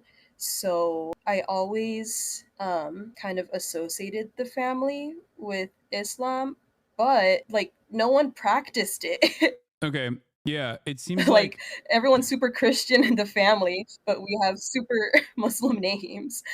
But there are some Muslim family members. but like I've never seen anyone with a Quran. No one's ever gone to a mosque or whatever. So the religious aspect of it is a little weird for me too, being a frequent victim of Islamophobia. When I'm like, dude, I was raised Catholic. Like, it's just my name. I'm sure that's not helping. So Shamsuddin was also he was not you're saying he was not raised Muslim. Not to my knowledge. Okay, and not only to your knowledge, not only was he most likely not raised Muslim, but also there were some people. I believe that it was was he still with his second wife recently, or had I do he not believe so. So he had also separated from his second wife. Okay, because his second wife, there were some people that reached out to the second wife, and the second wife's partner said something along the lines of like how he had actually exhibited weird behavior and that he had like recently converted to Islam. Yes, so that was probably around the time period where he started acting erratic, I guess. But I believe even at that time, it might have been at the very beginning, like when the family's mostly Christian and or agnostic, and then someone starts talking about the Quran, the other family members are kind of like, what the fuck? So I think that might have been the beginning impression of that. Like I don't think it was 0 to 100. Okay. I also know around this time, me and his daughter, because I don't talk to my dad either, just because he's a narcissist and annoying. But me and Shamsuddin's daughter had actually bonded about not talking to our dads at some point. That's interesting. So he was also, but that his daughter from his first marriage. He didn't have children from his second marriage, right? Hello? Not that I know of. Okay. Sorry, it was buffering. Not that I know of. Okay, so you're talking to your cousin, Shamsuddin's daughter from his first marriage, and she's telling you that her father has started acting differently, acting strange, and this happened. Do you have an exact timeline, if you don't mind me asking? Probably, honestly, around 2020, I believe. Oh, so he started behaving differently in 2020. Was there like a pivotal moment in his life in this time frame? Is this after the first was he married to a second wife at that point? I believe it was after the second wife had separated. Oh, okay. I think your analysis of the narrative of him being a divorced dad and having all that stress and the money stress is the actual cause of the issues, and then you just needed some sort of like scapegoat, I guess, or some reason to be so drastic. Yeah, so I guess the question I have is like what's interesting about it is that there's videos of Shamsuddin online from his real estate job, I believe as recent as like 2020 or 2021, or at least he has posts on Twitter as recently as 2021 where his social media footprint is not strange at all. It doesn't have any of the markers of like a person on the throes of radicalization. He just looks like a very competent, normal, if not somewhat kind individual, which is unique because when you compare it to the Christmas market, attack, which was fairly similar to the NOLA attack, that person had an extensive social media footprint. Was a person who was in these right-wing circles, he had demonstrated militancy. He was saying a lot of radical things, but also saying a lot of insane things that weren't even like political in general. Oftentimes he said a lot of radical things in the political sphere, but there was very clearly something wrong with him. Whereas Shamsuddin did not demonstrate any of that, at least on his social media. But you're saying that as early as 2020, there were there was a little bit of a separation, and there was an attitude change from him after the separation of his second marriage. Hello? Hello, can you hear me?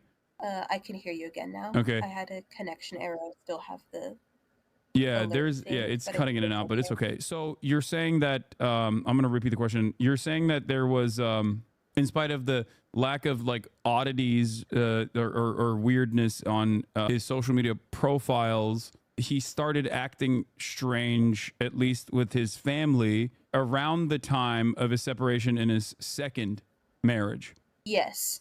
And I'd clarified of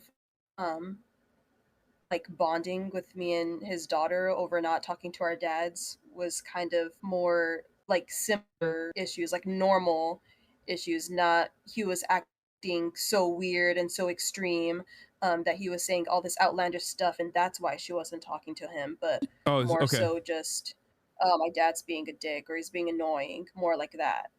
Okay. All right, that makes sense.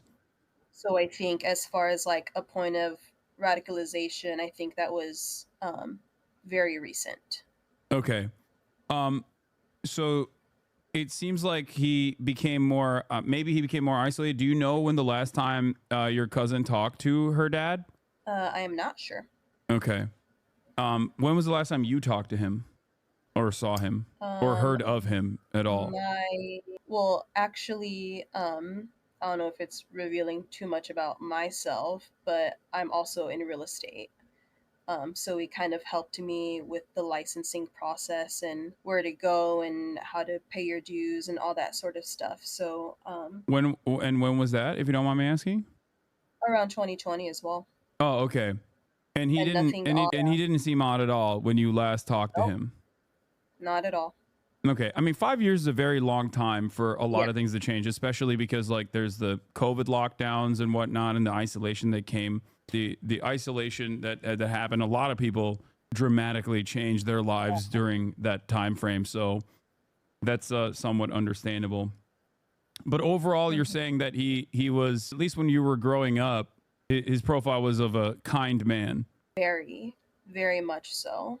With no indications that he might have I mean, you're not a healthcare specialist, obviously, so this is not a professional estimation, but no indications like he wasn't. Did he ever talk about like having PTSD or anything like that? Never. I think the Afghanistan tour has been brought up a few times, but I don't believe he was like combat. And I think even after, yeah, because it was when he came back from that and some time had passed that he got into the real estate and property management stuff. Did he ever talk about his experience at Fort Bragg at all, or no? No, Okay. not to me at least. I hope. I mean, how's your family doing? I know this is a weird question to ask, but you know, this is. I'm doing okay. I obviously had to speak with the FBI earlier.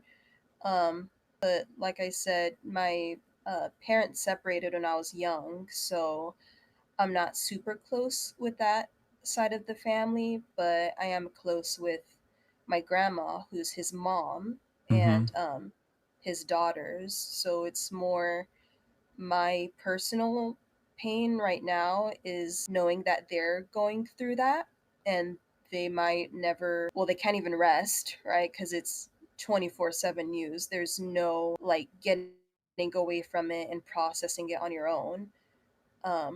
Just knowing that they're going through that. And then I also have, as I'm on a live Twitch chat, like security concerns as far as possible like Islamophobic blowback, especially when I don't believe that that was the main component of this attack. Yeah. Some of the reports on this, from CNN, which I'm sure you've probably seen, has shown that he had recorded himself and he had posted on his Facebook. I don't know if you saw those Facebook posts or not. I don't know if you have Facebook still, but it seems that he was posting videos of himself, especially on his way to New Orleans from Texas, where he talked about, I'm sorry to bring this up, and this is a little heavy, but rounding up his family and potentially killing them, but then chose to join the Islamic State, ISIS, and he had also printed out an ISIS flag, which he hung upside down. This is like, was there like, I feel like if that was something that was on his mind, it seems like it would be something that he would have at least like not revealed to his family, his immediate family members, but at the very least, like they would have gotten an indication that he was clearly mentally unwell to that degree. Yeah. I think he was sort of. Wait, you're cutting out. Can you hear me? I think there's connection issues. Can you hear me now? Yes. Oh, okay. Yeah, I didn't hear anything from your answer, but you heard my question, right? Yes, that you would expect some signs. As far as I know, he could have been self-isolating leading up to the event. I would expect my relatives that I do talk to, like my grandma, who's his mom, to tell me of. Tell you of what? Hello? I lost you again. Can you hear me Because now? we weren't. Oh yeah. So hold on. Sorry. Yes. You got cut out until you said talking to his mother, your grandmother. Yes, I would have expected her to clue me in on that because I don't live with them, so he very well could have been showing signs, and I don't think he lived with her. So as he continuously self-isolated, it could have gotten worse and worse.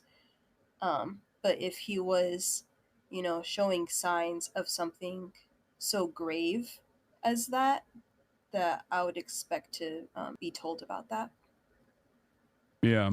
So there was some talks about his trips to Egypt and whatnot. Do you have any idea on that? I mean, or was it just for fun? I do not have an idea of that. I am inclined to believe that they were just for fun. I think Yeah. one anchor said that I wouldn't be surprised if his trip to Canada had more influence on him than his trip to Egypt.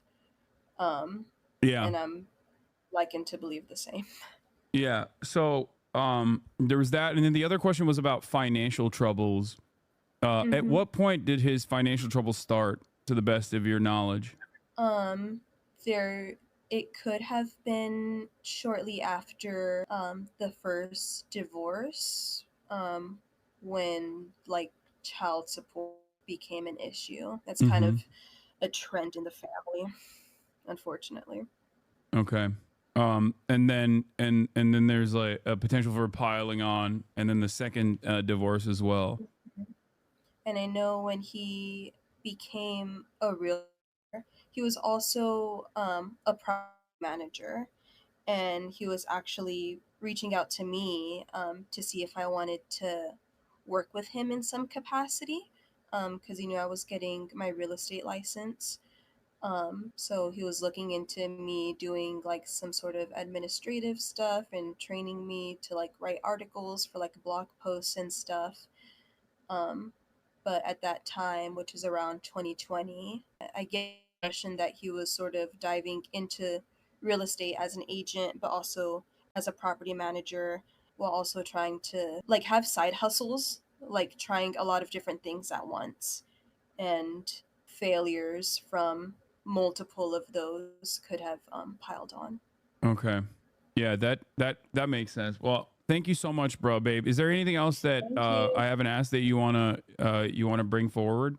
No, just that he was, a super normal guy. He was Yeah. a super sweet, and like none of us expected this. Yeah, it seems, I mean, even like I said, his social media profile, or like the information that we saw of him from now deleted YouTube posts and things of that nature, did not show like did not show the usual trajectory. But they might have been, you know, they might have been a couple years in the past. So at that point, it's just like I always had the impression of him being from my dad and his siblings. I always had the. Wait, can you hear me? Hello? I lost you again. Can you hear me? Oh, wait, you're back. Okay, I can hear you now. You said I don't what do we leave it at, chat? I was saying my impression of him was that he was always like the put together one, the one who kind of went for different professional endeavors, always dressed nice, always goofy, always super sweet. So yeah, it's a little surreal.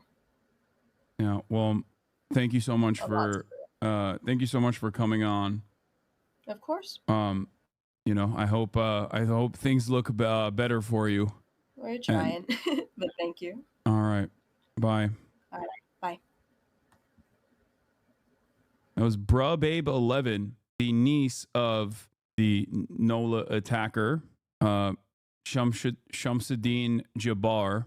And yes, before you ask, we did verify ahead of time. How was it verified that she was related to him? I'm curious and nosy. Sorry. Don't worry about it. What do you mean? She sent us photos of them together. Yeah, immediately as soon as we pull out, as soon as we get out of emote only mode, people immediately get annoying. Yeah, family photos. It's crazy to think he'd lived down the street from me, 5 minutes away. Yeah, he was not a Trump supporter to my knowledge, by the way. Oh, that's good. Thank you for that. I forgot to ask that. Yeah, we should just do permanent emote mode only. I tuned in a little late. What does she suspect was the reason he got radicalized, or was he just normal and crashed out suddenly? The suspicion is, again, none of us are professionals, but the suspicion is that it was the financial complications that came from the first divorce with like child payments and whatnot, and then the second separation from his second wife. The second separation from his second wife was like the seemingly trigger point that, like, around 2020 when he had his second separation, that's when he started not behaving in like an erratic manner or anything, but basically it seems like there was a point of isolation. What is this? Greenville Co., South Carolina. Situation unfolding in Greenland Co., South Carolina that closed I-85. Sources tell me it involves an 18-wheeler driver apparently pulled over and stated he has a bomb. Multiple agency incident. That is insane. This is near Whitehorse Road. Update. Exits were blocked and traffic is back for miles. Sources tell me state transport police pulled over the 18-wheeler. That's when he stated he had a bomb. Jesus Christ, dude. What is happening this year? What is going on this year? All right, we're going to get back to the NOLA attack. Tentative link between the attack here in New Orleans and the one in Las Vegas. Just the second day, dude. As I close, I'll preface everything with what I started with in the beginning, which was this is very early in an investigation like this. Again, our thoughts and prayers are with the victims of this tragedy and everyone impacted across the country. They remain at the heart of our investigation.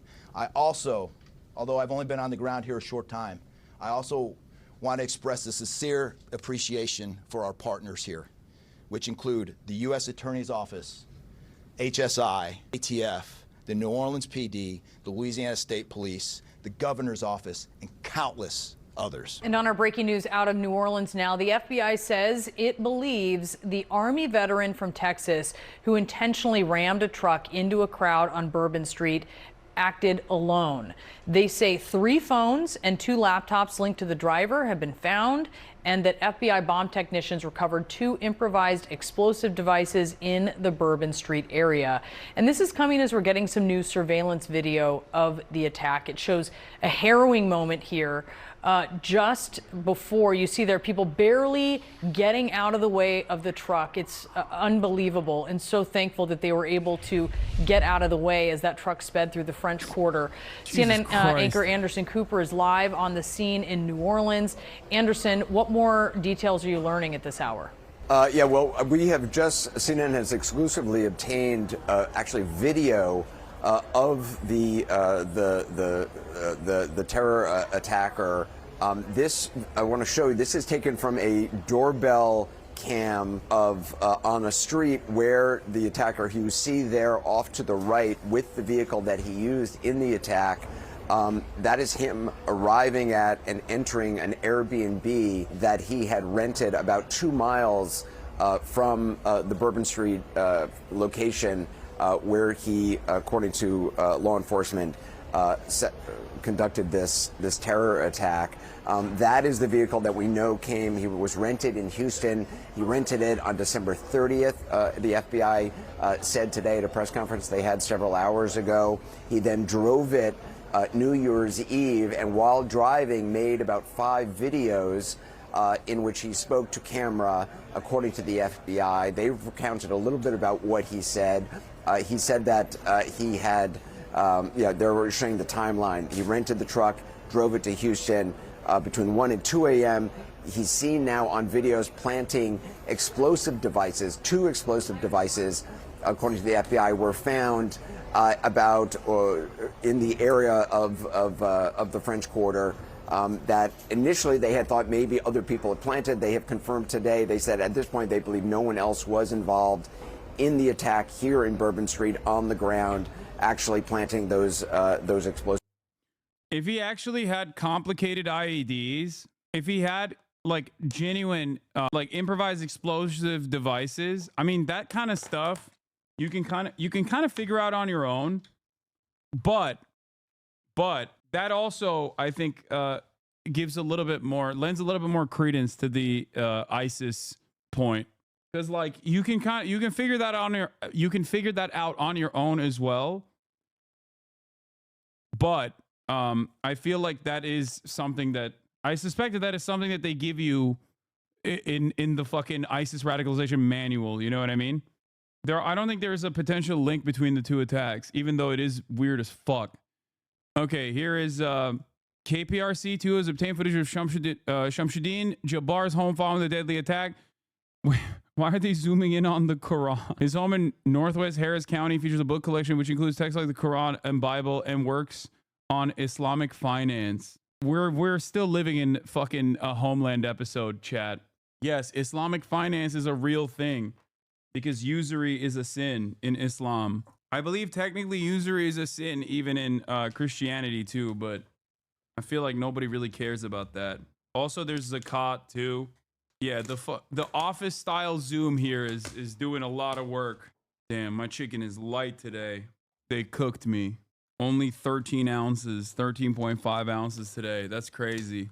That's crazy. Normally it's supposed to be, yeah, that's a big L I'm taking on the protein intake for lunch. Yesterday was 17 ounces. Brand inflation has hit the chicken. You weigh your chicken? Yes, I do. Devices. They were both those devices were found and detonated safely. That is a picture of the actual vehicle, and you see it. It's the same vehicle that's in that security camera. This is after the attack. What you're not seeing there is that there's actually a person on the right-hand side, lower right-hand side of the screen, which we're not showing, a person who was injured. And we are still now learning a lot more about those whose lives were lost, about the people who were wounded. 14 people now confirmed dead, as many as 35 sustained injuries. A number of them are still in the hospital.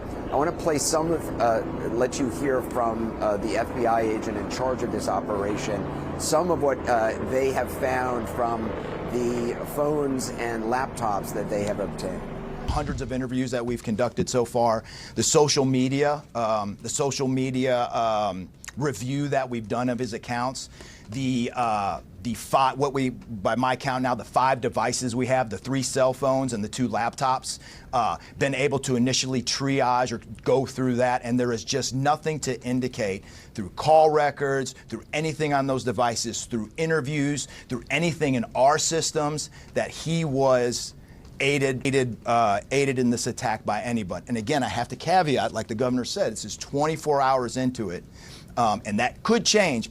So that was the press conference the FBI gave about 2 hours ago or so. They are still eager for any information that anybody has out there about this person. They are trying to build a timeline of the radicalization of this person, the disintegration of this person. According to family members, he had started to be erratic.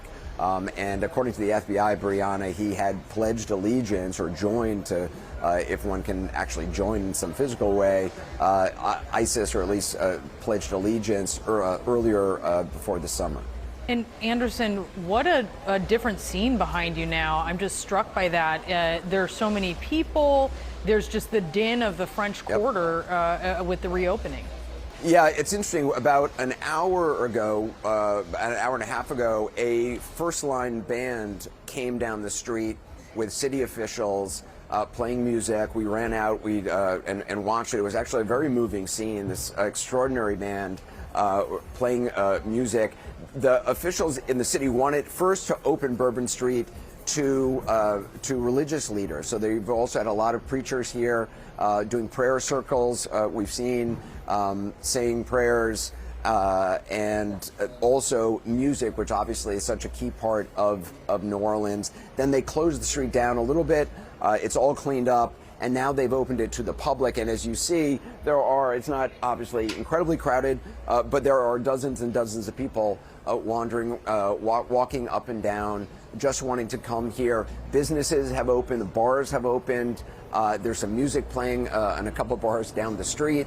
The frozen drinks that are like purple and pink, they are in the slushy machines going around. So it is very important for city officials. I talked to the superintendent of police just a short time ago. We ran into her on the street to get this street back up and running, not from a business standpoint so much as just a statement about this city and the spirit of this city and the desire to have the city not be, on bended knee. This city has gone through so much with Katrina. I was here, it's crazy, Brianna, I was here almost 20 years ago when Bourbon Street first reopened after Hurricane Katrina. I remember it. City officials walked down the street, making it the official opening of it. And I remember the first bar that opened. So it's very strange to be back here 19 years later and see Bourbon Street once again reopening after a tragedy. Yeah, wanting to come back from a tragedy. And we heard that from people at the Superdome as they're getting ready for the Sugar Bowl. They don't want to let terrorism win here. They're dedicated to showing up for the game as well. Anderson, thank you so much for sharing that with us. We do appreciate it. Live there in the French Quarter. Give me a call. I'm glad to help anytime, and I'm looking forward to talking to you. Once drumming up business as an estate agent, now suspected of driving terror through New Orleans with an Islamic State flag on his truck. Shot dead at the scene, 42-year-old Shamsuddin Jabbar is the focus of a massive FBI investigation. A US citizen, born and raised in Texas, Jabbar served in the Army from 2007, working in HR and IT and deploying to Afghanistan. He became a reservist in 2015 and that same year went to university, complaining in an interview about the challenges of life as a veteran. Discharged from reserve service in 2020, Jabbar presented himself as an estate agent and also worked for the global consultancy Deloitte. He showed an interest in weapons, selling them online and writing in a social media post from 2021, "It's a shoot the guns type of morning." Jabbar had at least 3 prior arrests, all misdemeanors, including theft. He'd also married twice, divorcing in 2012 and 2022, and is thought to have 3 children. Then, in the early hours of New Year's Day, he drove this white rental truck into crowds of pedestrians. The vehicle is about to go into Bourbon Street. A security expert points out how Jabbar steered the vehicle around a police car. Clearly, he probably had done some reconnaissance beforehand. He says planting an Islamic State flag on the truck was the attacker's way of pledging allegiance to the group. Well, it's an important reminder for all of us that ISIS hasn't disappeared, it hasn't dissipated, it may not necessarily control swathes of territory in Iraq and Syria like it used to, but it still infects the minds of young, impressionable people around the world. Turning a vehicle into a weapon is a tactic seen before in attack. Bro was 42. What do you mean young, impressionable mind? It's interesting because I'm not even hearing from otherwise like Islamophobic people all that much. They're like, yeah, this looks like a psyop or something. Like even there are a couple of Islamophobic people that have come in here and been like, this is how Muslims are. That's why we have to deport them all or whatever. Mostly European style right wingers. But like, that's how they speak about your community too? What? Linked to Islamic State, such as in London in 2017, as well as in the French city of Nice a year earlier. Security officials across the world, including here in the UK, have long been warning about the persistent danger of Islamic terrorism. Just last October, Ken McCullum, the head of MI5, said the terrorist trend that concerns him most is the worsening threat from Al-Qaeda and in particular from Islamic State. Hunting for clues, the FBI says Jabbar posted 5 videos on social media before launching. Bro, the country that they're reporting this from literally had pogroms after the Labor government took power. There was literally a pogrom that took place. Like, what do you mean? That wasn't that long ago. His rampage, claiming to support Islamic State. Officers for now believe he acted alone, but they'll surely be sifting through his contacts and communications to find out why and if there's any hidden evidence of direction or even support from the terrorist group. Deborah Haynes, Sky News. I mean, if he made improvised explosive devices, like I said. Joining us now is Chris Poisson. He went to school with the suspect from. That actually somewhat fits that bill of like a ISIS lone wolf attacker. So who knows? New Orleans attack. Chris, thank you for being with us. Just tell us a little bit about your experience with Shamsuddin. You called him Sham in middle school and high school. Is that right? Right. Yeah. Shamsuddin, his friends called him Sham. Okay, so you went to middle school and high school with him. When he went off to the Army, you went off to the Air Force, and I know you kind of lost touch, but then you'd gotten back in touch a few years ago on social media.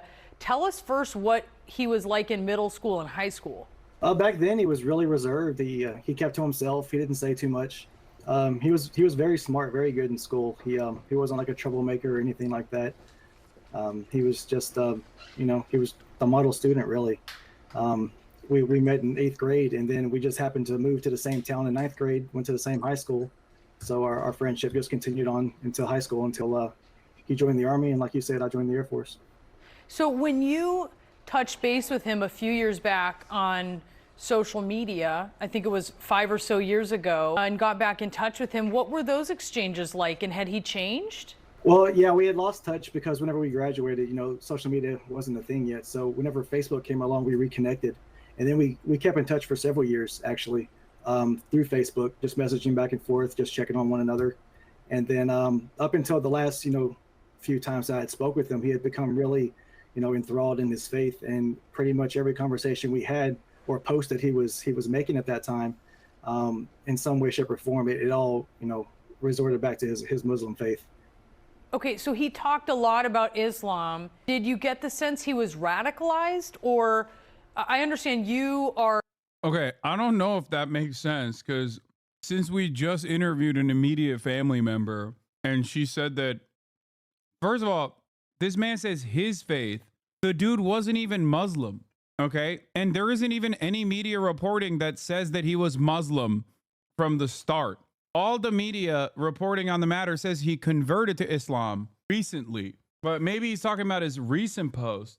But also, even then, if he was connected to him, if he was talking to him like maybe as recently as like a couple months ago, then that's different. But if he was talking to him 4 years ago, 5 years ago, I don't think that he had converted to Islam at that point.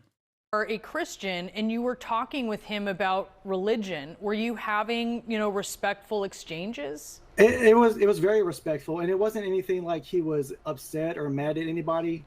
every post and every conversation I ever had with him, he was never mad at anything. He never talked about overthrowing the government or being mad at a particular race or religion or anything like that. He was always very respectful and very positive. His message that I got from him after every conversation was that he was very positive. And it's just that when he said they recently reconnected, he meant 5 years ago. 5 years is recent to men, chatters. No, it's not a men thing.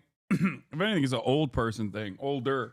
I think it's wild that we're also memory holding the fact that Donald Trump immediately said this was an illegal immigrant doing the crime. What happened yesterday just came by complete surprise. I never would have seen this coming. Yeah, you were shocked. And we've learned from our reporting that I think since about that time you would have re-engaged with him on social media. He has been suffering financial problems. He has obviously his family, his place in his family has certainly fallen apart. Did you talk to him about any of that? No, we didn't get that deep into it. Whenever we had messaged each other back and forth, it was just more so checking on one another. Because like I said, we met in middle school back in 1996. I don't get it. So they talked about religion, but they didn't talk about like his immediate family troubles? That doesn't make any sense. Whenever we did talk, it was just, how are you doing? How are things, on your neck in your neck of the woods, and just, keeping it pretty superficial. We never got into anything really deep, with family issues or anything like that. So what is going on? Yo, my boy Hasanabi finger in the corner. What is happening? Why are people talking about this? This is like the 4th or 5th chatter that's brought this up. Did something go viral again? I didn't know we had any of that stuff going on, until the news report started coming out after the fact, since yesterday. So, you were shocked by this, and you also have an interesting perspective because you have a military background. You served in an anti-terrorism unit. He served during this period of time where obviously we see the threats that the U.S. was confronting after 9/11, and then seeing him then say that he is swearing allegiance to ISIS. What do you think of that? Complete disbelief, utter shock. One of our classmates actually messaged me yesterday morning and asked me if I had seen the news, because that's when they had identified Sham in the attacks. And I told him, I don't believe that. That's probably just false reporting, a mistaken Fake identity. news. And the more I looked into it, more credible reports started coming in, and it was him. And he never gave any tips or clues to me personally whenever I was speaking with him that he was on the verge of doing something like this. It's just tragic, and I never saw this coming. What questions do you have about how he made this change and went from the person that you knew to the person who committed this horrible act? The questions that I have really is just more so from the reports that you guys have been putting out there since the attacks. I've learned, which while I was on hold, that he's acted alone. I didn't know that was a thing until just recently, and I learned that he had bomb-making materials or bombs inside of his vehicle. And the thing that I don't understand is if he went through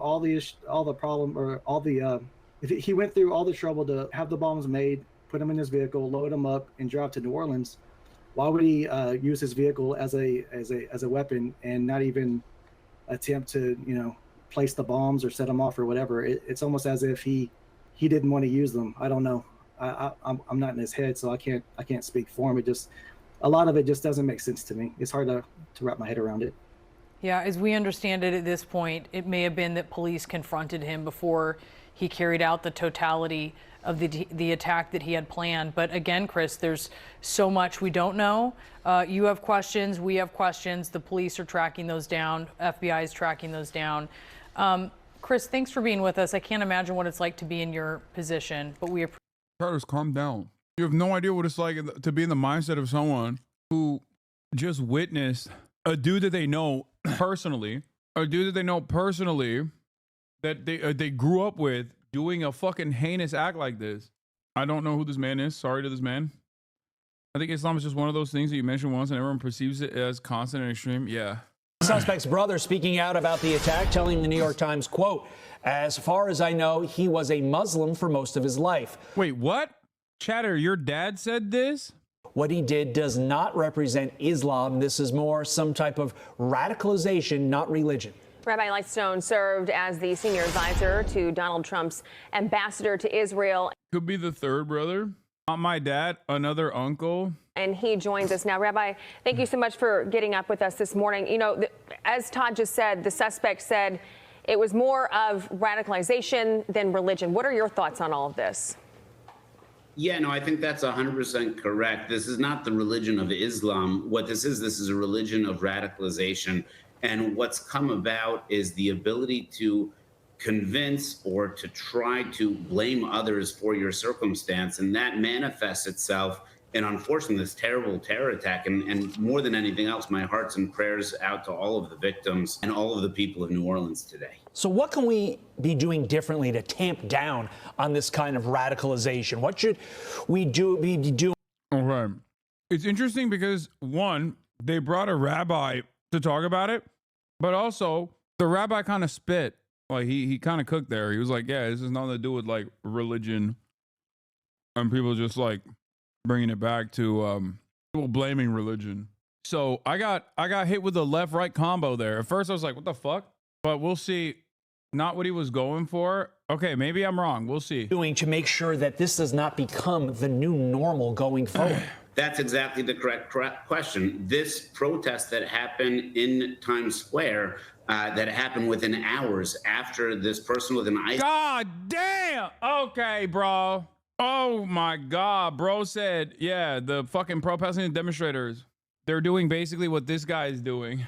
ISIS flag committing a terror attack has gone on, frankly, for 16 months. After Israel was attacked on October 7th, on October 8th, on all of our campuses and all of our main cities, there were protests not against.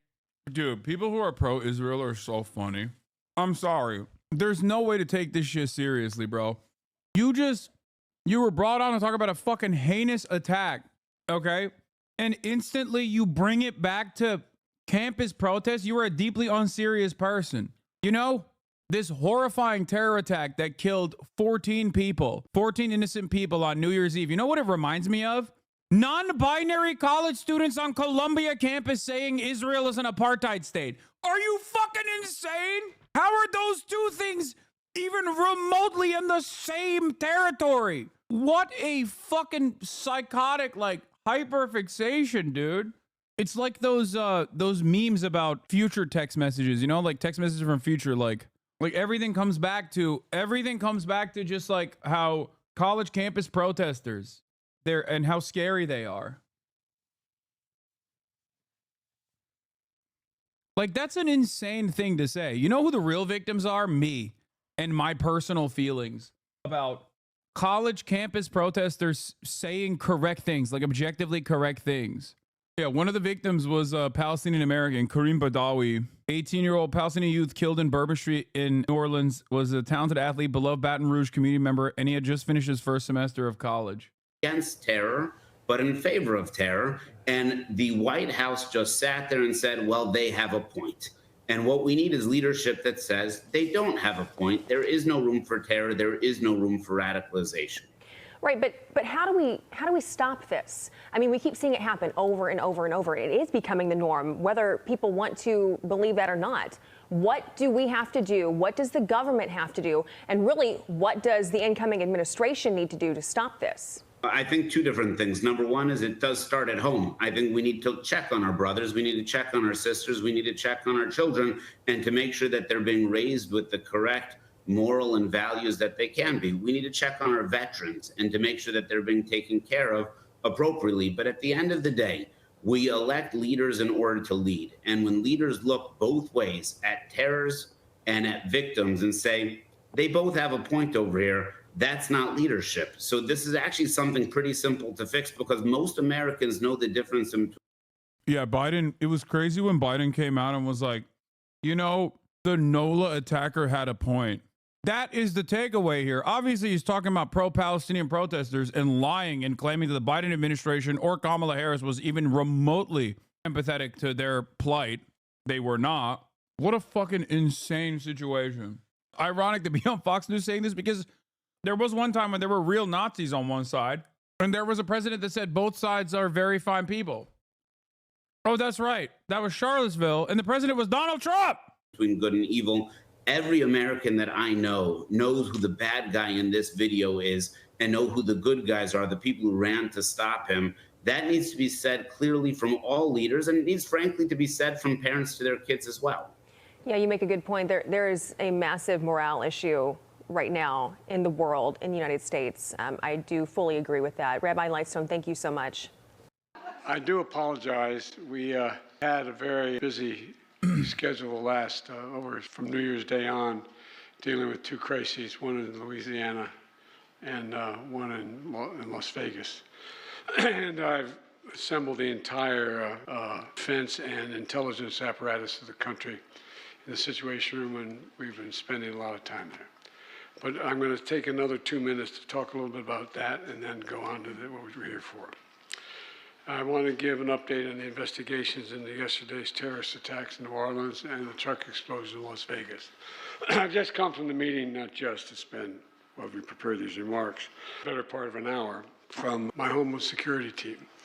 The number of people killed in New Orleans has risen to 15, including the attacker. 35 people were injured.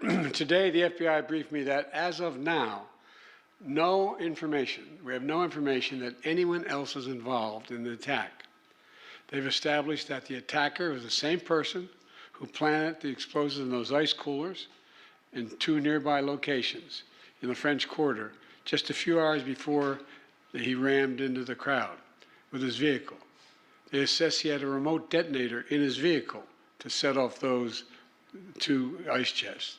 So there's no question that, remember all the talk about other people were involved, placed in, they have him, they have established he's there, and even established that he had a detonator to explode those ice chests.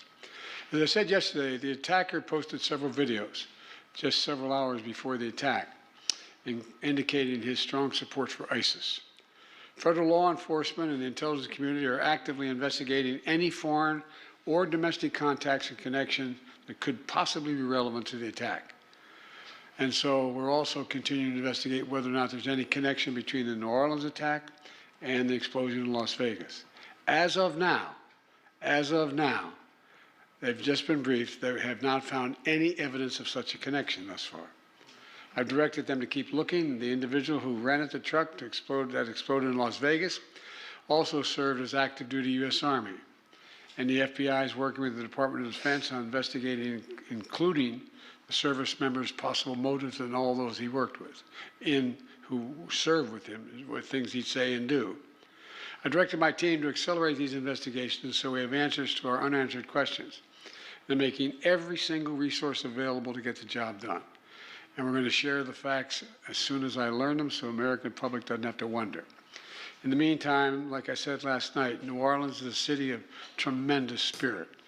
You can't keep it down. You really can't. And we're seeing that today. The Sugar Bowl is back on. Kickoff is going to take off very short. Bro, babe, grandma confirms he became significantly more Muslim 3 years ago, post-second divorce. He was the type of person to tell her mom, you shouldn't speak negatively of people when they're not present to defend themselves. So significantly more Muslim, what does that mean, though? Does that mean that he was already Muslim? He had converted already? He doesn't believe ISIS stuff either, though. Shortly, if I don't get this damn thing done, we're going to be in real trouble. And the FBI has handed control of Bourbon Street back to local officials. Security of the area has been reinforced, and they should be open for business later today, the Bourbon Street. New Orleans are sending an unmistakable message. They will not let this attack or the attackers' deluded ideology overcome us. None of us should fear that it will overcome us. We're going to continue to relentlessly pursue ISIS and other terrorist organizations where they are, and they'll find no safe harbor here. I'll continue to provide updates in New Orleans and Las Vegas as the facts develop. Now to the business at hand. Mr. Maurer, thank you for joining us. This morning we want to show this photo you posted with your wife right before this attack. Just explain what you experienced when you knew something was going wrong. Been enjoying the evening, very nice atmosphere. People were having a good time, and first heard these bangs and tires squealing, and looked and saw this truck start to accelerate at a high rate of speed. My wife and I were walking down the middle of the street and saw it We were on Bourbon, about a block away from Canal where the attack happened, and so saw it from the beginning, heard it, and were able to essentially jump out of the way off the roadway, and so the truck did miss us by just a few seconds and a few feet. So he was coming right toward you. We were in the middle of the street. The truck was coming right towards us, but luckily we did see it and hear it quickly enough to get ourselves out of the street. But unfortunately, right in front of us, several others did not. Oh, that must have been so horrific to watch in those moments. You were walking right down the middle of the street. So what type of barricades were there, if any? Yeah, the street was closed off. They had, in different parts, some just small wooden barricades, other places, as they said, police cars blocking off intersections. There didn't appear to be a lot of heavy metal barricades or anything like that. But, it did seem pretty well clear. The roads were closed to people who were trying to just drive by. But in this case, no hard barricade or object to stop the truck from driving through. Unfortunately, we've seen these kind of attacks before. Did you know right away it was intentional? I could, based on the way the truck was driving, I understood that it was intentional very quickly. I just heard recently about the other attacks, similar car attacks. And so I was pretty clear, and then heard the shooting begin shortly thereafter. And so it was pretty clear in my mind what had happened here from the very beginning. And so I was, we were taking cover while the shooting was happening, but didn't want to just assume everything was all clear just because the shooting had stopped. Well, we are glad you and your wife are both okay. Thank you for sharing your story with us this morning. More now about the victims of the deadly New Orleans terror attack. Trevor Ault is live at a hospital in New Orleans where some of the injured are being treated right now. Good morning, Trevor. Good morning, Gio. It's especially gut-wrenching for this attack to happen on New Year's Day when people are so hopeful for the future, their plans and their goals. And this morning, we are learning heartbreaking new details about the many people killed, what they had been planning for the new year, and the remarkable ways they had spent the years before. This morning, family, friends, and loved ones left in shock after the horrific attack in the heart of the French Quarter. Parents got a phone call early this morning, that no parent ever wants to receive. And some people did not come home safe. Kareem Badawi and 21-year-old Hubert Guthrow among the 15 dead. His beautiful face, his laugh, love you, Mom. He was just a wonderful son. Kathy and Louis Tendorio lost their 25-year-old son, Matthew. Ask any of his friends. He really was. Generous, loving I'm person. Still in shock, honestly. And as time goes by, I'll see something that reminds me of him and I'll break down. That's I know so that's fucking going to sad, happen. dude. Probably for the rest of my life. 18-year-old Nakaira Dodo from Gulfport, Mississippi, was set to start nursing school this month. She died while out with friends. Nicole Perez, a 27-year-old single mother to a 4-year-old little boy, was also killed while out for the new year. She was a great mother. She was allowed to bring her son into the office when he didn't have school, and so she was helping him learn to read. 28-year-old former Princeton football player Tiger Beck was also killed. He was visiting Louisiana for a long weekend of fishing with some college friends and went to Bourbon Street to celebrate. Dozens more left injured, including 51-year-old Jeremy Sensky, thrown from his wheelchair during the attack. The chair seen crushed next to the suspect's truck. Sensky narrowly avoiding gunfire as he lay on the ground. That is, okay, that's incredible that the dude survived it. God damn, dude. That's wild.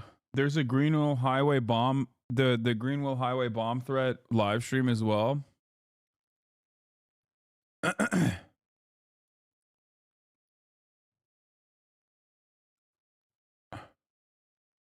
Okay, that's not showing anything right now. I was really confused. I was like, is that a motorcycle? Annika and Paul were staying in the hotel above the attack. That's a mechanical wheelchair. And then I saw the body laying in the gutter right next to it. He was given care, but he was also just left to himself because he was alive. And it was heart-wrenching to watch this man who couldn't help himself. Sensky is now being treated at a local hospital. And we have also learned that one of the many people in critical condition currently in the hospital is a student at the University of Georgia, one of so many students in town here for the Sugar Bowl, George. Bourbon Street back in business. Hot jambalaya. 14 flowers remembered 14 victims. So did patrons in prayer. Supporters in town for a college football game did it their way. Terrorism is not going to stop us from living. Metal wedges are now on pavements that a terrorist used to steer around temporary barricades. 36 hours on, 36 hours too late. Newly released camera footage. Damn, dude. My man said 36 hours on, 36 hours too late. It's crazy when they start getting poetic with this news coverage. You know what I mean? Calm down, man. I think Bro Babe had more info. As far as I know, mom is Christian and he was raised by her. Dad was Muslim. Islam has always been kind of in the background, but not overtly. 3 years ago, I guess he got stricter and held himself to high standards, if that makes sense. Like going from a Christian who doesn't go to church to becoming a nun. Shows a fresh angle on the incident as it unfolded, the chaos and the carnage. The FBI's latest assessment is that the attacker Shamsuddin Jabbar acted alone and that there was no connection between the New Orleans attack and an exploding Tesla Cybertruck in Las Vegas. They told how he posted videos to social media on his way to commit murder and spoke of his support for ISIS. In the first video, Jabbar explains he originally planned to harm his family and friends, but was concerned the news headlines would not focus on the, quote, war between the believers and the disbelievers, end quote. They'd worked overnight to clear Bourbon Street, where a terrorist murder ended when he crashed into a crane and was shot dead. Questions persist about the security measures that failed to prevent mass murder. Questions we put to the New Orleans police chief. Madam, do you acknowledge that you let the victims down by not having an appropriate security plan? Oh, that's not the correct. That's not correct. We would disagree with that. We had a plan that allowed an attacker to drive into a crowd. And I take exception to that, and I do not agree with that. That has to be a failure. We do know that people have lost their lives, but if you're experienced with terrorism, you would not be asking that question. Well, with respect, experience of terrorism surely requires appropriate security protection. We are learning more about the victims, people who'd come to party in the center of New Orleans and crossed a terrorist path. The last thing that we ever said to each other, he told me he loved me, so. This police chief got in trouble for running 2 people over? Wait, what? No fucking way. Okay, well, running people over, the only incident that comes up when you Google it is obviously going to be the recent one, but oh my God. New Orleans Police Department Chief Ann Kirkpatrick was on duty in police car when she hit pedestrians in French Quarter. New Orleans Police Superintendent Ann Kirkpatrick was on duty when she hit 2 pedestrians in the French Quarter with a police cruiser Saturday evening. She was returning home after visiting an injured officer at the hospital when she hit a man and a woman at the intersection of Decatur and Iberville Streets just before 7 p.m. She took a breathalyzer test and a urinalysis per departmental accident protocol. The breathalyzer returned a blood alcohol of 0.00. Okay, honestly, Decatur, yeah. Honestly, this is the least surprising piece of information I found about New Orleans today. And that's like, bro, this is not that long ago. That's crazy. This is on August. This is literally, dude, that's fucking 4 months ago. Oh my God. It turns out she actually has direct firsthand knowledge on exactly what the guy did. That is crazy. She doesn't just have knowledge. She has experience. With respect. Damn, this guy's good.